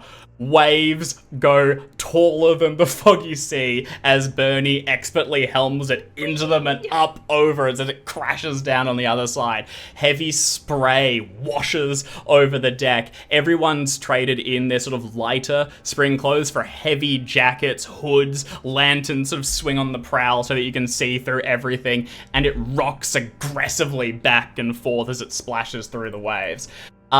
Even with each of your experiences, I need everyone to make a constitution roll with a bonus dice to see how you're handling this. Suffice to say, your new colleague is doing poorly. He is below deck, clutching a bucket, looking green. The bucket and below deck will have been my suggestion. I think at some point there is a bucket that there's probably a couple of buckets, but one of them might be for like Jesus, fish or Jim. something. Nice. Like kind of Gaspar. Nice. that usually has like actually it'd be like a bucket for sand, just in case you need to like douse the engines real quick. And there's for usually like a fires. little like shovel in it, and I've like taken that out, emptied into a different container. Maybe I have a spare bucket, I don't know. I've just handed that bucket, so it just smells like dirt, which weirdly, like I kind of think is gonna help the man, because smelling the like land when you're trying to avoid smelling salt for like being ill, I'm like, maybe, I don't know. We'll see if it bothers me. It's heavy. It gives them something to hold on to. Okay, well, they're sailors, and you can see that. All got hard success. Well We did. An done. extreme. Yeah. Except for Gaspar, who is an extreme. Okay, all right. I'd like to get a little snapshot of each of your characters in action here. What's it look like as you? This is the stormiest it's been this season by far. Gaspar, in your limited experience, it's beyond what you possibly even expect. Although it genuinely, this is approaching Crazy. novel territory. This is the sort of thing you read about. This sort of weather. I didn't tell a lie. I have been, on the ship at least once since I was very yes. young. But yes, no, this would be the first time that's like, oh man, extreme success. Maybe this is where I belong. Who knows? Sort of, and like as one of the ones holding it best, you're able to sort of like push towards the bow where you peer out, looking for the first sign of the champagne. Bernie has tried to steer you around away from the storm, but wouldn't you believe it?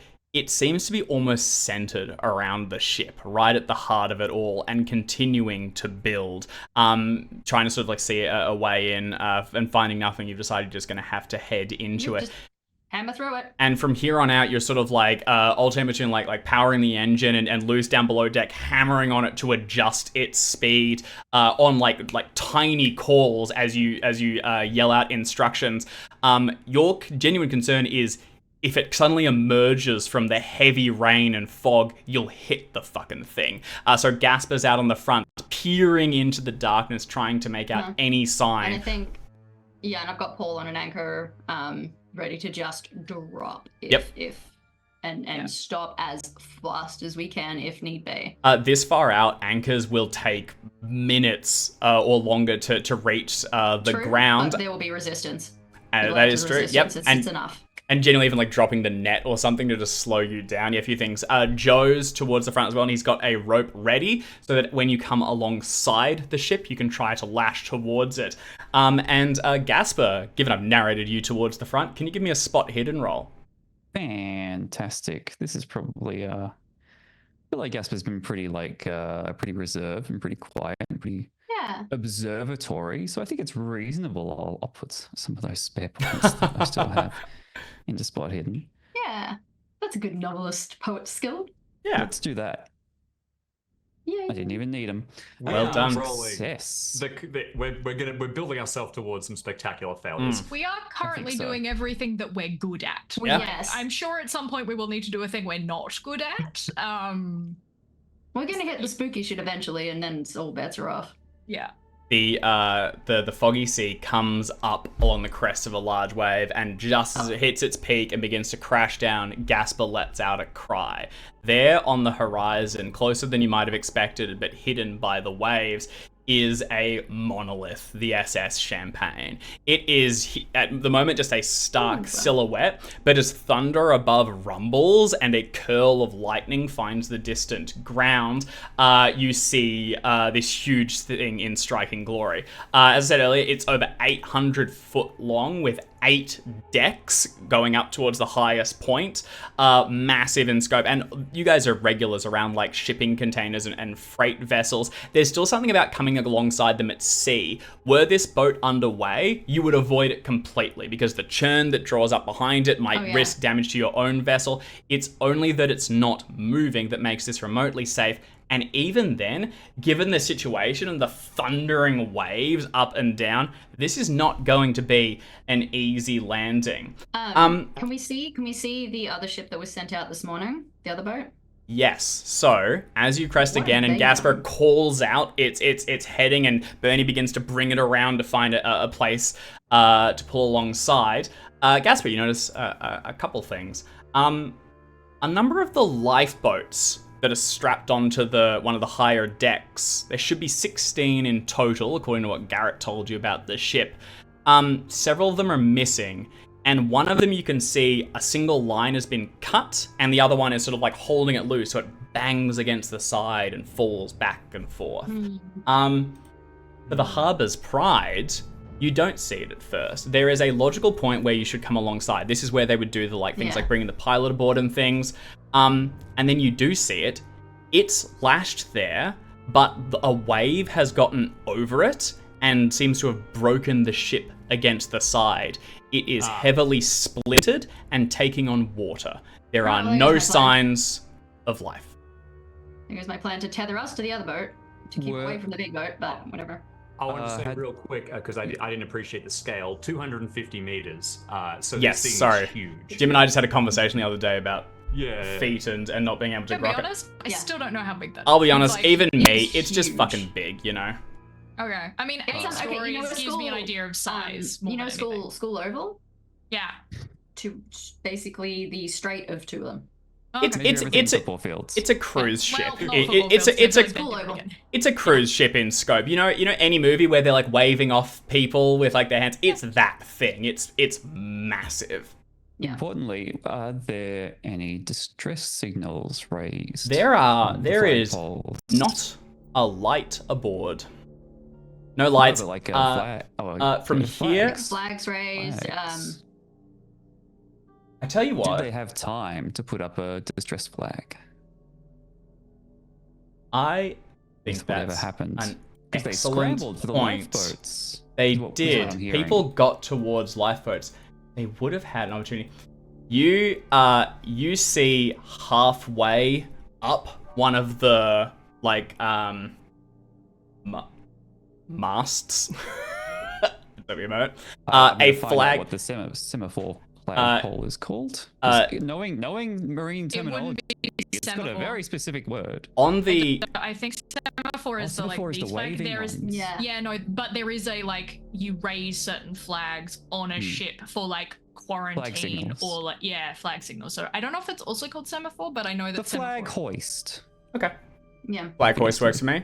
On this picture, I've got a big mast, but whatever it is that's being raised, you can see that they have lowered their ship underway thing, and they have just begun to raise whatever the biggest we're fucked flag they have is.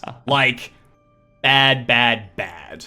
And it is a call. It is a call for help. It is a So, 'cause urgent often- distress. often- Come and get us. Yeah. Okay, so it's not like a quarantine flag, which is stay away, because that's what you'd raise if you were don't, No.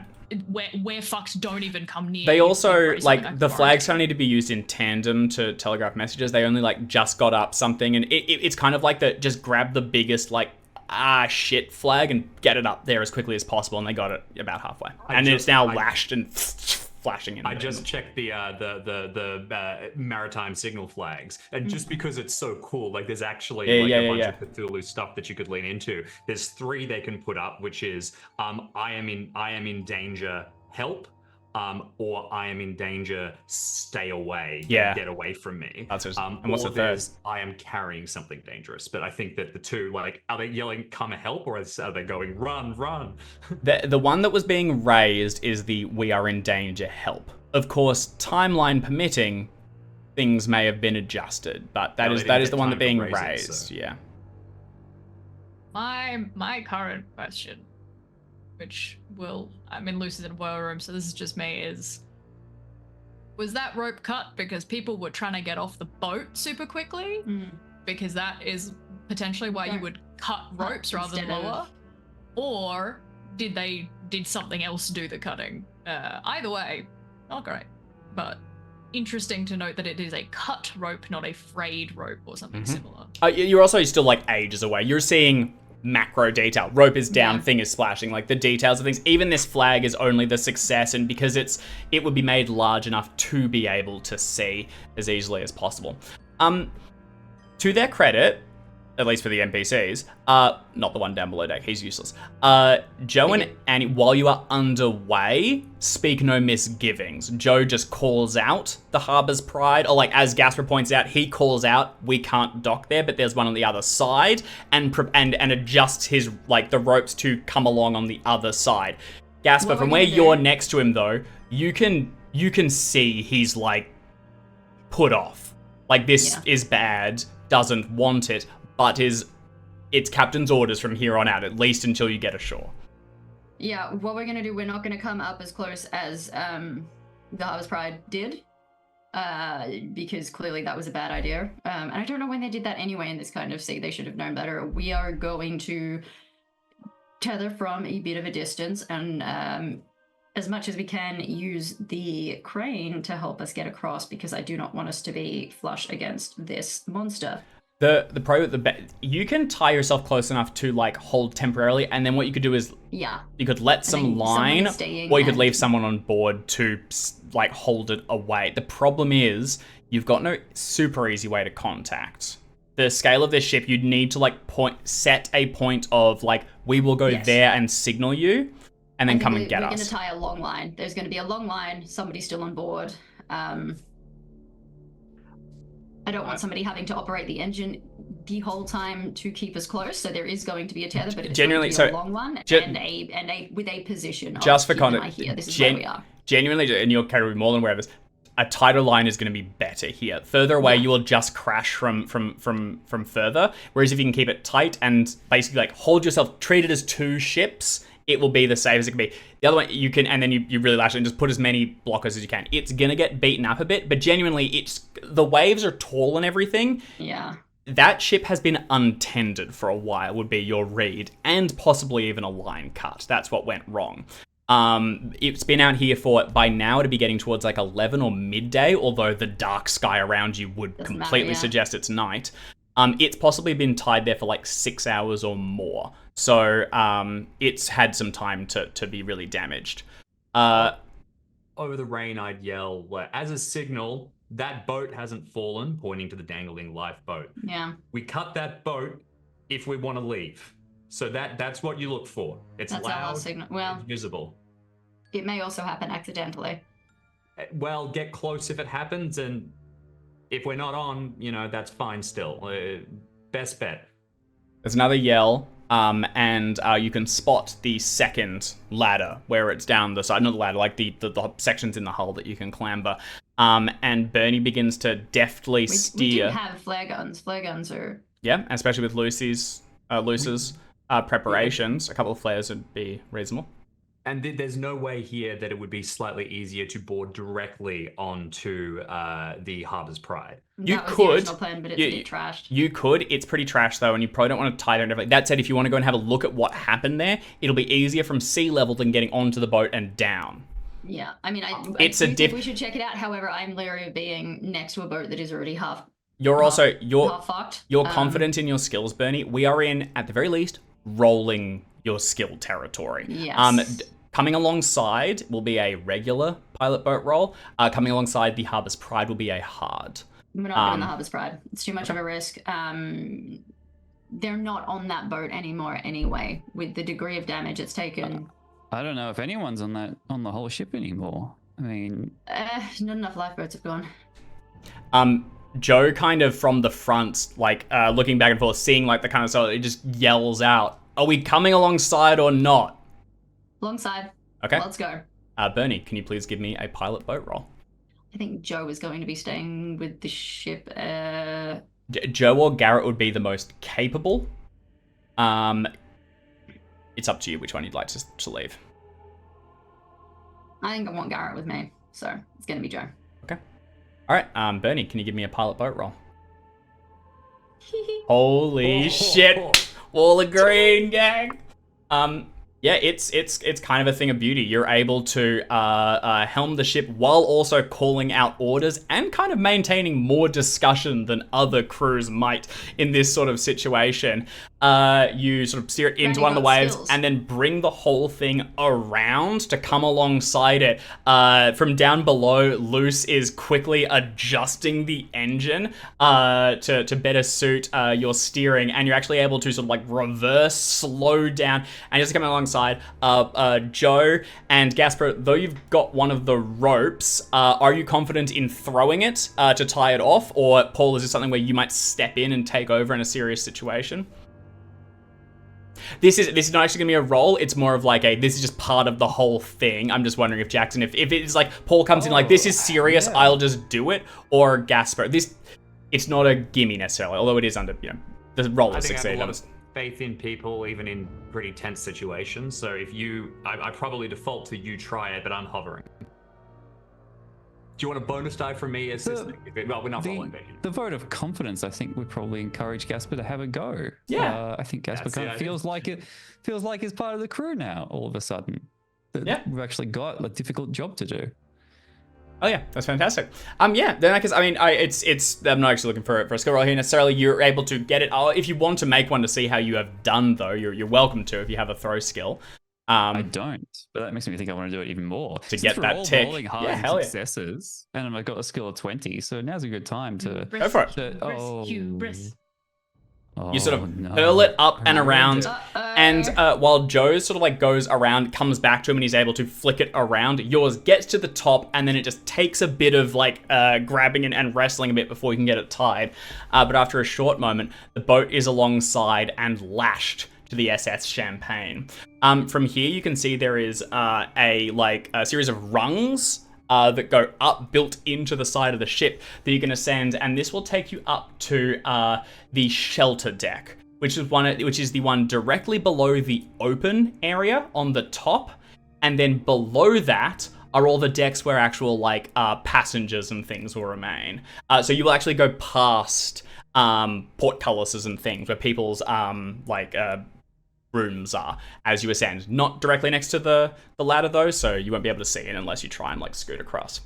From below, you hear another sort of retch, and at this point it's just dry heaving. But he heard some of the calling, and Dr. Bethnal begins to kind of stir and prepare himself. Joe and Annie will join you though. What's the plan? Everyone but Joe is coming with us. I want Annie on the ship in case we've got any flooding. In case we've got any flooding and we need to, especially in the cargo decks down below. Should we try and have the professor stay here until we just make sure? Okay. No, he needs to be with us. We're not going to know what these zones look like. They could look like anything. Additionally, he needs to visually identify them, because once we get off this thing, we are not coming back. Okay. Also, for the moment, being on a toast fishing ship is not. The cruise ship's gonna be less violent for his stomach. Yeah. And I wouldn't subject Joe to that. I like Joe. Joe says, "I'll stay here then, and I'll adjust as needed. Keep the fog ready for when you return." You can see a little bit of not necessarily relief. Actually, it's possibly also now it's like now I'm alone. The whole thing has clearly got his hackles. It's actually probably not relief. Yeah. I think genuinely he's just following orders at this point. This is bad though, and something's tingling, as it is for most of you. you are going. This is going to be a climb roll to get up this. The side of the ship is slick with water, and there is a very real risk of tumbling back down into the foggy sea and taking a not insignificant amount of damage. For context too, and just to kind of paint the picture here, Bernie, as you came alongside here, had that roll failed or gone poorly, there was a very real chance of people getting washed overboard. Oh And my like God. this is a serious storm. And even now, not out of the, skillet, whatever the term is, pot. You're trying to get into the fire, so that's good. All right. Getting up the really heavy gear like the dive suit might take a moment, so honestly, probably Annie will probably bring a rope and the minion to haul it up with Joe's assistance. The professor is the problem. He does not look capable of climbing. He looks very unwell. He looks quite pale, significantly gaunt, and he's still trying to bring up the trunk and briefcase with him. No, trunk and briefcase, stay here. I think they're going to be important. Captain, No. if a No. word. No. The trunk and the briefcase stay here. Otherwise, you can stay here with your trunk and your briefcase. Professor, what do you need from him? I'll take him aside to let him kind of get his frustrations out while everyone gets ready. He looks more unwell. He's kind of just like and he's kind of like reverted like a so he's I need the trunk. Fine, yes, I don't need that. It was merely a the briefcase has context. I think I'll need it to understand what's happening. The briefcase, if alone, I might bring. Perhaps you could carry it for me, Mr. Garrett. I'll do my best because you're not making it up with one hand. But if you bring this up, there's a chance it gets dropped. You know that, right? If you can possibly leave it down here, if you can possibly do it, can't be done. I'm afraid. Can't be done. Simply Okay. critical. then That briefcase will be the least important thing we take onto that ship. You understand me? Yeah. Yes, Captain. Yes, understood. He salutes and feels a little unwell again. You can see him trying to pull himself together, though. He looks up at the thing, and there is a level of rationality, says, I cannot make that. I don't think I can do it. can we get a rope down to him if we're up and based, just... And he says, I'll rig one for the dive suit anyway. Let's get up there and lower it. We can bring him up last. All right. We put him in the dive suit? Perhaps. I'm not being serious. All right. That's a joke, son. You'll learn about them one day. Do we have? He is a 70-year-old or 60-year-old man or something. Chat just made the excellent suggestion that we haul the briefcase up as well. But it's all going to be getting up there first and doing a line, so we'll sort it out as we are. Do we have anything like a rope ladder essentially that is long enough or big enough to drop down the side of the ship, or are we kind of relying on them, like the ship having one? You would have things like that. The ship will have one made to there. Genuinely there is these built-in ones, and genuinely in this sort of situation, the rope ladder's gonna be swinging around as well. Allowances of this is kind of the easiest it's gonna be. Yeah, you can throw a rope down after to fully try and haul someone up, but that will be like tying it around, lashing them, and bringing it above. I mean, it's a safety. Like, we're essentially reverse abseiling at that point. Yeah. Who's like they're gonna climb, but if they fall, they're not going very far. Who's interested in going first? Apparently, I have 40 in climbs, so All right. I'm You sure that's tempted. base? Same. 20 is base Oh, price. 20. Well, I then think you all 40, have you'll have some 40, I points. think. You're all. Well, all right then. I imagine there will be somebody behind me and in front of me, as the captain and the nana. I'm happy to go first, mostly because if I take a tumble, it's gonna suck. But like, I'd rather it be me. Okay. Luce, can you please make a climbing roll for me? Young and strong. Don't know about that. We'll see. Oof. Okay. Eh, I'll set the Do we- scope. That is going Yeah. to be a bit of damage, but not. Yeah, fumble is where we get real. Fumble is like tumble to the ground and possibly risk going overboard. This is going to be getting in, but with some damage. How much? It is. Lockable too, otherwise. This is luck. Yeah, it is luck. I don't have a lot of luck. And so we're you not know, playing. We're not playing quick restore luck rules, so it's. It is going to be a D4 of damage Ooh. as you get thrown to the other side. We're also not playing pulp, so we don't have a heap of Yeah. health. Poor luck. Wait, remind me. We do luck rolls at the beginning of each session, don't we? Nope. Beginning Oh, of sorry, you each, get an opportunity to increase, to get back a Yes, D10. sorry, yeah. Actually, no, I think that's scenario. Sorry, I think it is actually scenario. Scenario. I was also Yeah, very... Yeah, sorry, go Luck ahead. and bounce and rolls typically happen at scenario. Okay, sorry, usually. it is scenario. It was pulp, that I Yep. think was the faster. It's one. scenario. Fair enough. Oh, we did it for. Whereas health we do it generates different. day by day, but also Yep. if you get a good night's sleep. Yeah, so yeah, sorry, it is going to be less frequent. I also want to say we grab one of the flare guns just because that was suggested as an item, and we Look, I'll take a bit of damage. I think in this case it feels pretty like appropriate for Luce to just be okay with taking a bit of a battering, to make sure that like other people get up. Well, we'll see whether I regret that. I'll tell you what, take a D4, and given your preparation that everyone had, rotten luck. given your preparation everyone had, you can all have heavy leather jackets or the equivalent in like your thick outer clothes, so you can all be reducing physical damage and things like that by 1 point for the time being, unless they get That's good. compromised.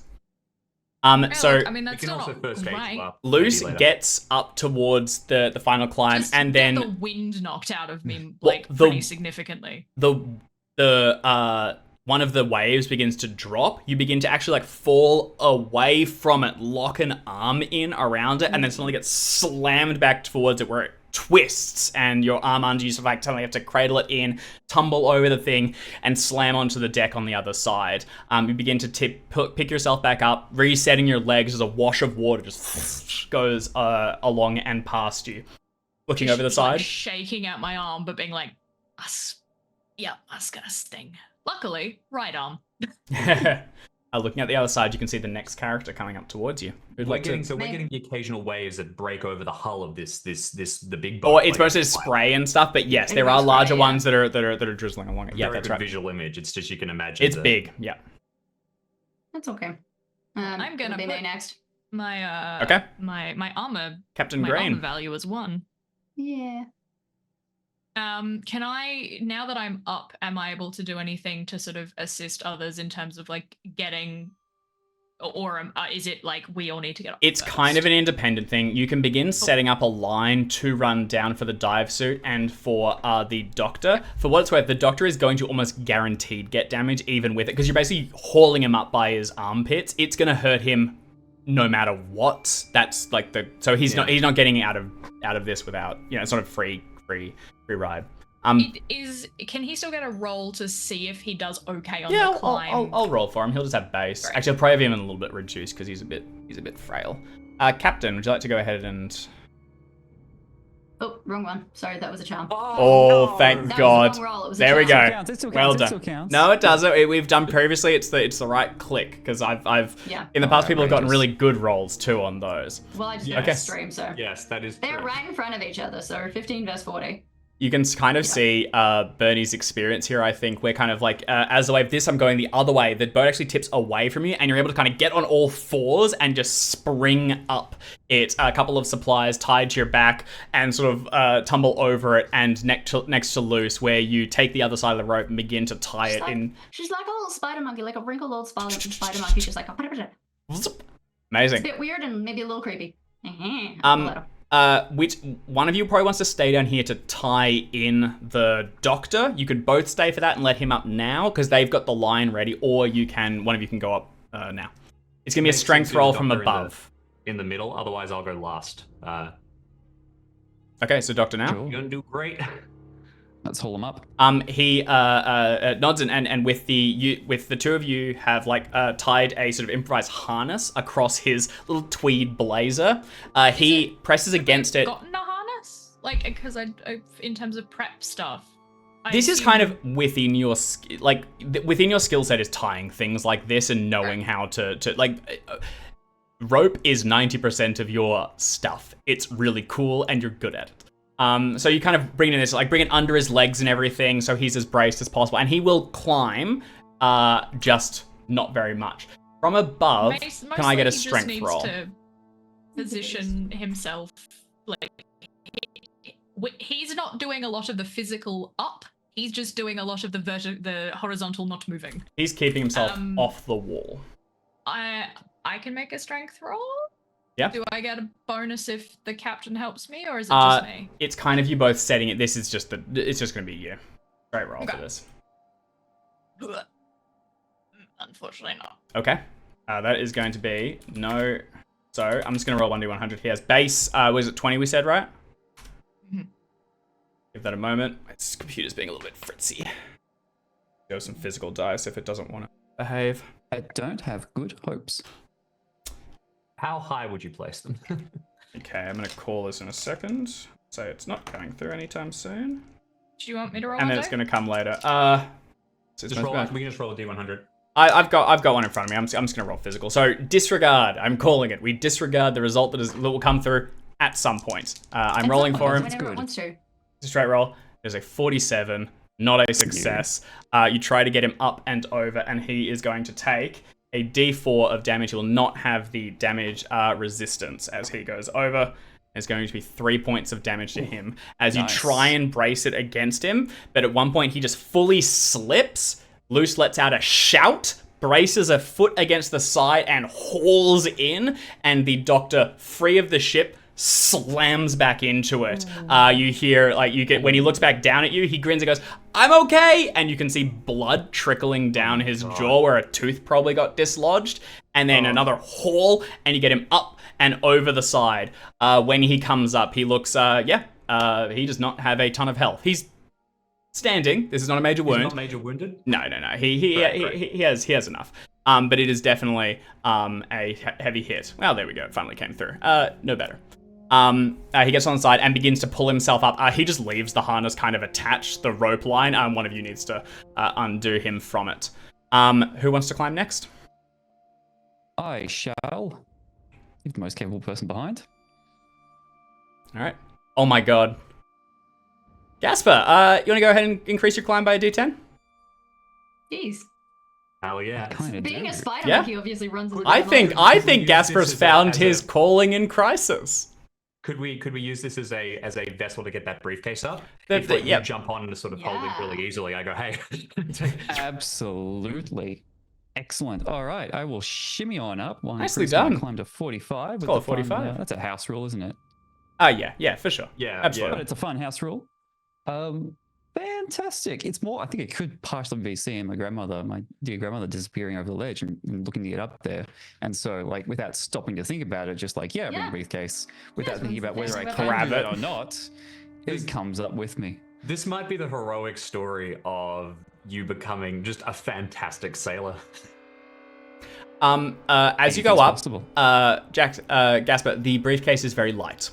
There are not a lot of contents in this. And nothing rattles around. It's probably paper or journals.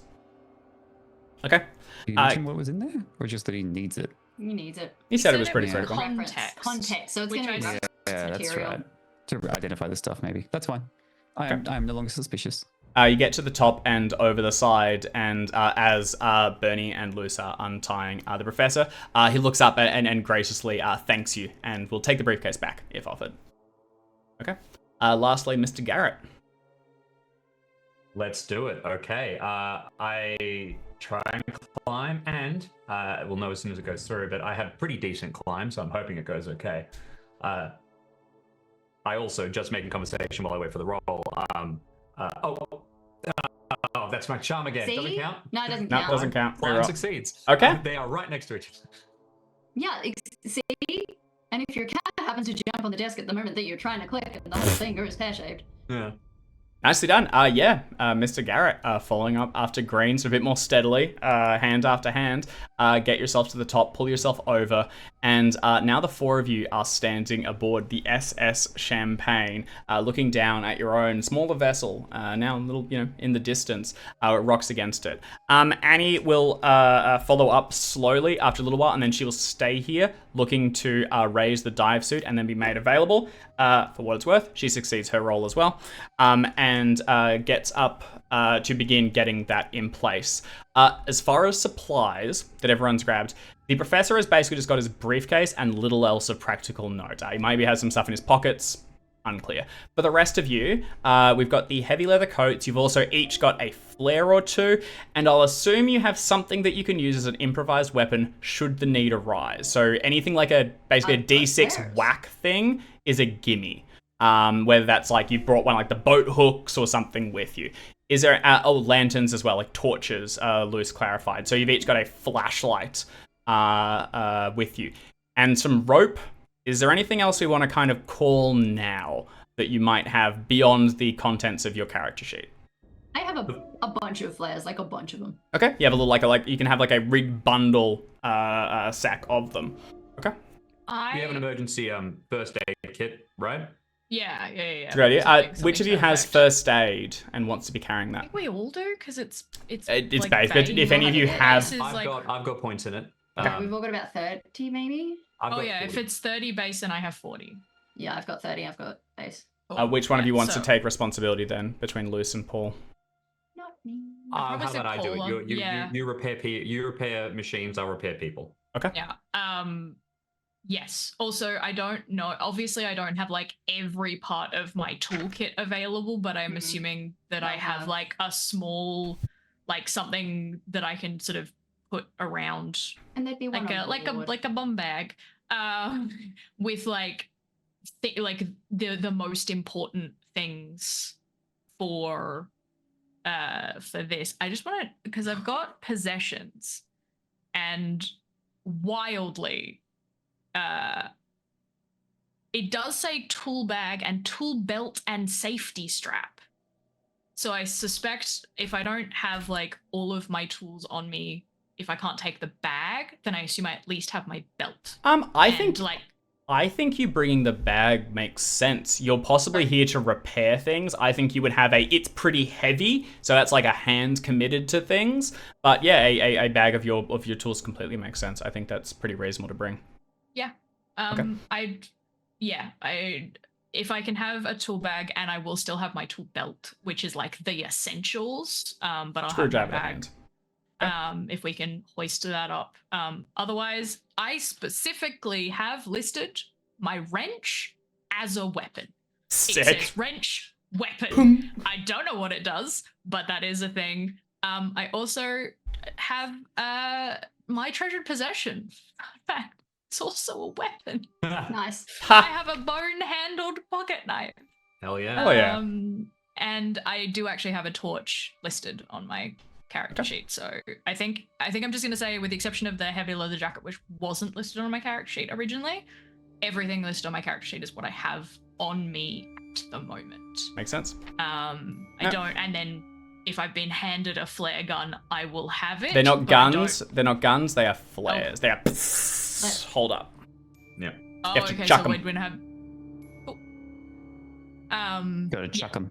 Cute. I am happy to be reminded that I have flares. I don't know that Luce is desperately the one who's like, I'm gonna flare for. I think Bernie's got most of them, and you've given out one to the others. Okay. Unless there's anything else that. I flag out of just really lightning quick. I flag out of convenience that our first aid kit has one like can of pemmican in it or whatever for emergency if we need like rations. And I have a locksmith skill of 10 because it's another hobbyist thing. I don't have a lockpicking kit, but I bring a crowbar or a jimmy bar, some other kind of lucky thing. for you, doors open. Apparently, I have locksmith of 25. Okay, all right. Apparently, I can, so together. That tracks getting doors with our off. powers combined. Yeah. I've got a couple of like fun little extra skills here and there. So I did note I have locksmith of 25. Perfect.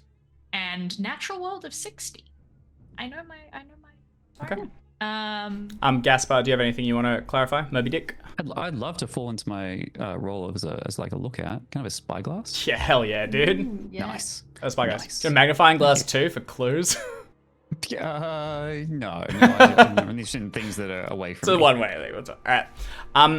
So I do have a request, but Yeah. I'm pretty sure this is all just part of like it doesn't really do anything except for aesthetics. And I have some welding goggles. yeah, hell that yeah, I that's can it. just, like just like real that I currently have like probably actually I would be wearing them because I stopped the water getting into my eyes. So Yeah. I'm just gonna be wearing like.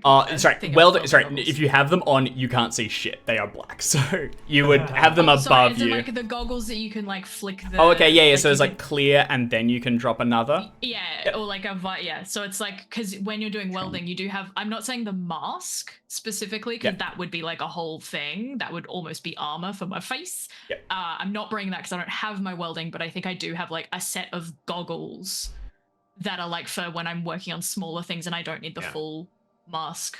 Or actually, do you wear? I guess you'd wear goggles behind, like that's a shield, not anyway. Doesn't matter. I've got those, and I'm gonna, for convenience, just say I could. They've got like something I can flick up and down to change whether I can see in them. Awesome. Okay. For aesthetics, no other reason. Also, I wince a bit when I get up because I twisted my shoulder, arm, whatever, quite badly. Annie comes up alongside you, and as you're sort of surrounding the deck, she working with Joe will get the dive suit tied into the harness. She doesn't want to raise it up here until required because it may get damaged, and then you have to lower the fucking thing again. So it's kind of in a position to go, and unless directed, she will just stay here and kind of aid Joe, and be available. So she will stay here at your point. The rest of you then. Flares, make sure that she's got a couple of flares. Yep, she keeps one. The rest of you then, having assessed your tools, take in the scene and prepare for your next steps. The professor has stepped out of the harness and clutches the briefcase to his body. He looks sickly, but a little bit more stable here, and he's now looking around keenly, taking in information and assessing the scene. He looks a fair bit more like clicked in. And taking it reasonably seriously. To the rest of you, be as bad on this boat as our little buddy. Yeah. To the rest of you, the place looks pretty desolate. This is a large promenade that runs all the way around the side of the ship. It is sheltered from above. And there are doors that lead inside, which will go to some first class open areas where people can sort of stay around. But most actual quarters are below, with them basically lowering in quality the deeper you get. And there will also be no more open spaces. Going up, you will reach the promenade deck, which was a large open space where on like nicer days, one might have a lounge or play a bit of shuffleboard or things like that. Going up even higher from there, you get the boat deck, which is another enclosed space where things like, I believe, like first class dining and things are. Importantly, that's the next level up. There's a navigation deck, which is above that, normally not available to non-staff. That's where you're going to find things like the radio room and the bridge. Your level and above is like first classy stuff. Highest one, practical information. Down, down, down are quarters. At the bottom is the hold. And that's where you will find the boilers. You would be running you're all practical enough, and you can be speaking this about amongst yourselves. The ship is currently untethered and seemingly somehow uncrewed. It is floating, and with enough time, it will drift to shore and crash. Ballpark, 4 or 5 hours, but you wouldn't bet money on it. Your steps would be get to the anchor and drop it to stop the ship moving, or it would be to get down to the boilers, stoke the engines, and get it moving again. That is at the absolute limit of your crew's ability, but technically possible. Captain Green, you would assign 3 people to get the boiler running, get to the helm, and you're not doing anything fancy, you're just pointing it into deeper waters. For the boiler, you need to go down. For the anchor, you will find that up on the boat deck, I believe, but I'll double check that. On the boat deck. First things first, I need to get to the bridge because there will be a record of the cargo, because there is more than one cargo hold. We need to find out where it is. So multiple reasons I need to be at the bridge. Gaspar, can you just take a peek over the side down at the down at our part of the harbor little boat? Due diligence. I know it's going to be hard to see anything from up here, but just in case there is somebody there, we just have to check. So head around the promenade to the other side. Yep. Yeah, just to check on that other little ship, and it's that beaten up ship. the first boat that came out to attempt a rescue. We just need to do our due diligence and make sure that we've at least had a look. We're not going down into it. I just want someone to scope it out. Do you want me to go with him, Skip, just so we don't split up? We're going to have to split up. This is a huge ship, and we don't have a lot of time, unfortunately. Where to after that? We need to hit. I know roughly where we are, right? Like on the ship or in waters? Well, no, in the waters, because whether or not dropping the anchor is even. It's feasible. This ship has a large enough anchor. It could stop itself. Yeah, and with the anchor down, it would also reduce the impact of the storm. Yep.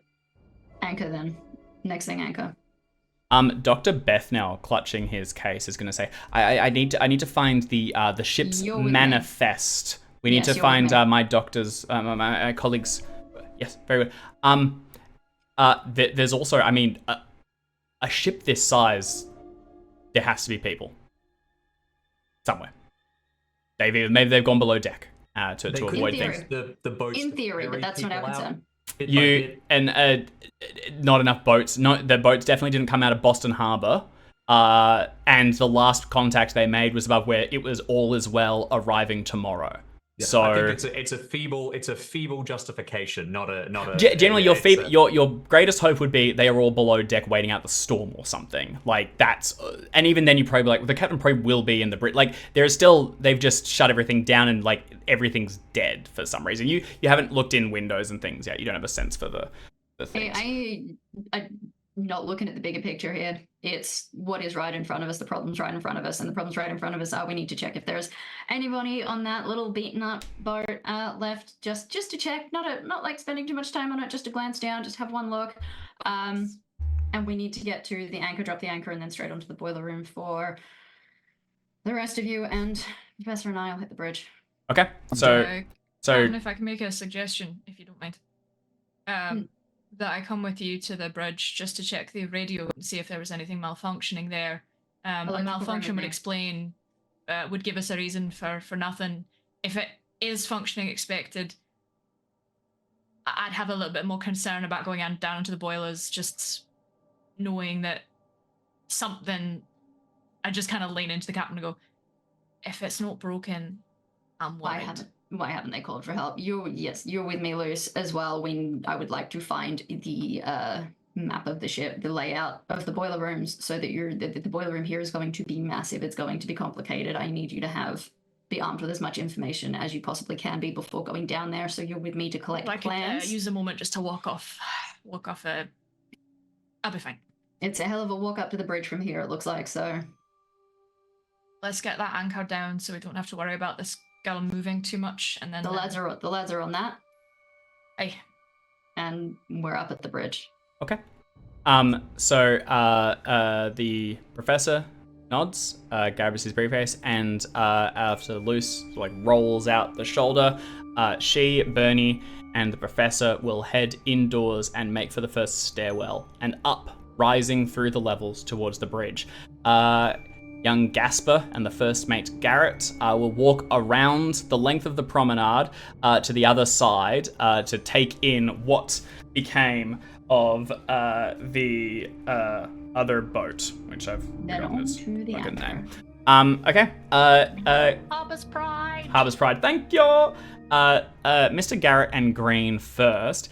As you walk around the outside, this is not one of the. This is a public deck. People are allowed to go out here, and there's normally chairs and things that have been set up. You'll notice a number of these. You'll notice the remnants of a number of these. Enough water has washed over to splinter them and take them over the side. And then when you get towards the stern, towards the back, you can see that a lot of them has been washed towards it and are bundled up into piles, just where it's been swept along.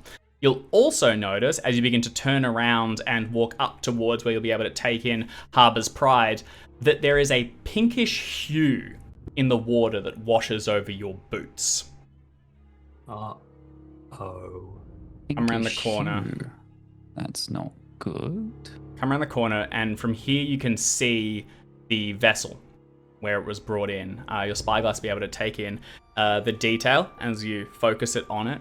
And Assassin, Mr. Garrett, you can see where the lines were lashed, one broken, but another two were tied from the top down in what might have been an improvised assist, similar to what you did with the professor for helping people to disembark so that they could come off the boat. It is still sort of like hanging there, seemingly never used. Gaspar, as you take in and look at the Pride, you can see that the rope on the far side seems to have been intentionally severed. There is the knot still hanging against the rail where it was tied, and it's like not a super clean, it looks as though it was sawed or maybe chopped where it was taken away.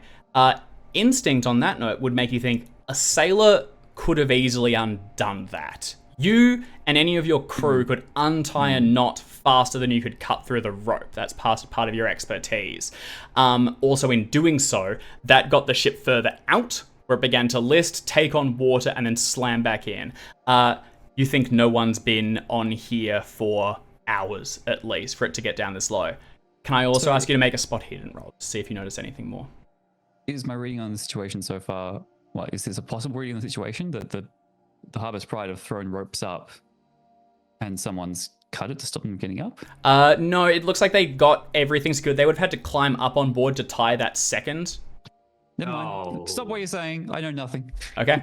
You I fumbled my spot hidden. You focus in with your spyglass, and you're tracking along it as Paul's sort of looking around the area, and then you focus in on something like a figure or something, and at first you think it might be just like spent clothing washing against the far side of the deck, and then you see that there is a corpse aboard it, and this is not someone who's been battered by the storm or fallen and slipped.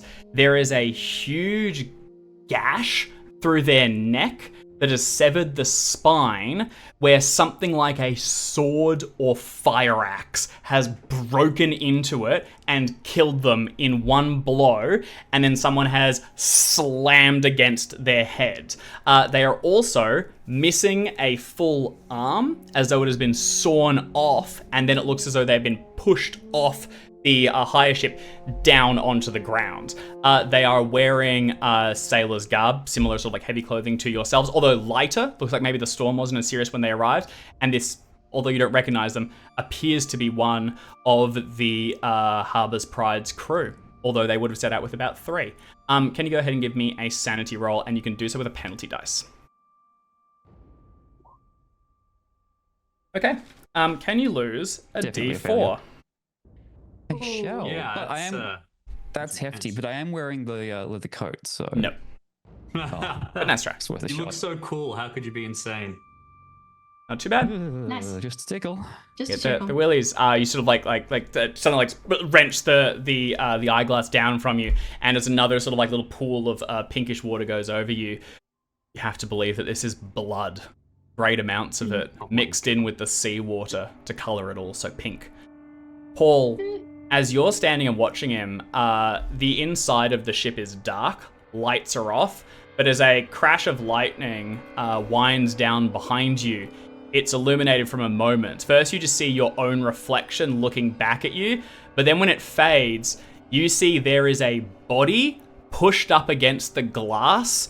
A young woman has been like jammed into it. She's dead, one eye sort of like bulging against it, and the jaw broken where it was pushed in further. And then you see that that's all. The torso and everything below the neck is missing. Can you please give me a sanity roll? Yeah. That's wild. All right, sanity coming up. It's while it loads through, I'll say, my Paul's treasured possession is a lucky bullet. I wanted to give a justification for why he's so chipper. I think he was shot and survived, so he has actually the bullet that should have killed him. And he sort of, as he sees this, will fumble in towards, we keep raising it on a chain around his neck. 47 over 70 will be a success. That is a success, but can you still take a single point for me? Absolutely. Okay. Coming around, Jackson, sorry, I just read it. It's a D4 plus 1, actually, so if you can increase that by 1, please. All right, we will leave our characters here for the moment. and join the rest of our crew. Luce and Captain Green, as you open the door and step inside, it's quieter in here with the waves rocking, and the door sort of naturally just slams shut behind you, as the ships are designed to do.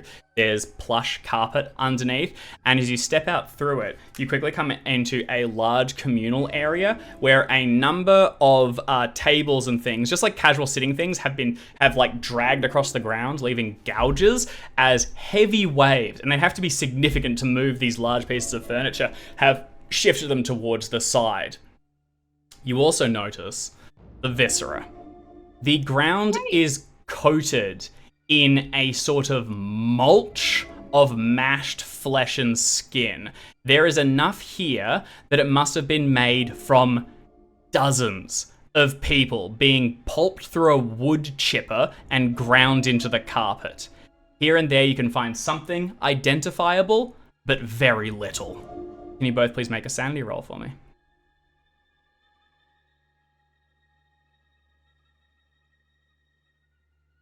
It's gonna be 1 point on a success, a d4 plus 1 on a failure. Okay, 1 point to each of you. We're handling things. Why? For some reason, all of my little like success. Yeah, I saw that things for have the other one disappeared. too. Weird. Yeah. Well, I mean, the- not count, it's okay, but The I professor. liked my little green tick. You know, it made me feel validated. Good about myself. The professor has failed his, has taken I'll a bet. moderate sanity loss, and goes whiter than he was as the blood drains from him. The briefcase drops from his hands, bounces on the ground, and opens.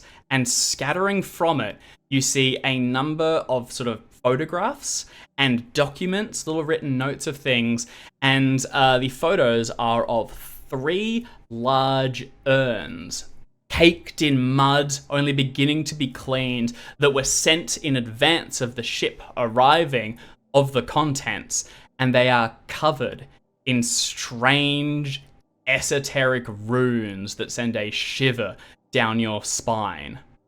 The professor collapses, vomits, and that's where we're going to leave this session. Good start, gang. Good start. Hell yeah. I mean, start. unless the captain has something, I'm gonna be like, we should leave. We're out. We should I'm out. No, definitely we're going. leave. Yeah. Leaving. Yep. Correct. Bye. Yeah. Thought we're on the Thanks. same page here. Fuck Nice. this boat. Fuck your Yeah, quest. This boat. Fuck. I mean, You don't want not even that. $50? You don't want know what? $50? 50 big ones? The fishing in Nova Scotia is meant to be great this time of year. Yeah, Fuck I this vote state. Canada. Fuck this country. Just out. Fantastic. All right, well, we will find out just how far this crew will go for, I repeat, $50. The problem is, Dave, you've already given us $50, and we can't spend it if we're dead. Once you get your first 50, you need your second 50. That's just the economy. Super Or dark. whatever. Nah. Super dark. Super Nah. dark. What a hustle. Yeah, I will. Gotta keep Yeah, the... I think I'm more. I want to be clear at this point. I like the blood and viscera, gross, disgusting. Not about that. I think Luce is slightly more concerned with the fact that you said it was quiet, because those engines should still be running. Those Oh, yeah. engines are not I don't designed like like. any of this. There should be. I should be able to feel some kind of vibration from those engines. So if Especially it is, now that we're inside. I don't like that. That's worse. Not The viscera's one bad. bit. That worries me more. Well. No ship this size's engine should have gone out that quickly.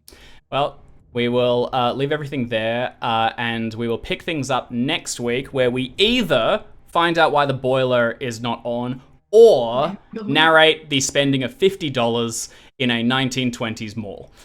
So please join us to find out which happens. Spoiler, not the mall. Spending money. And Spending money. we hope we'll see you then. Ciao. Howdy.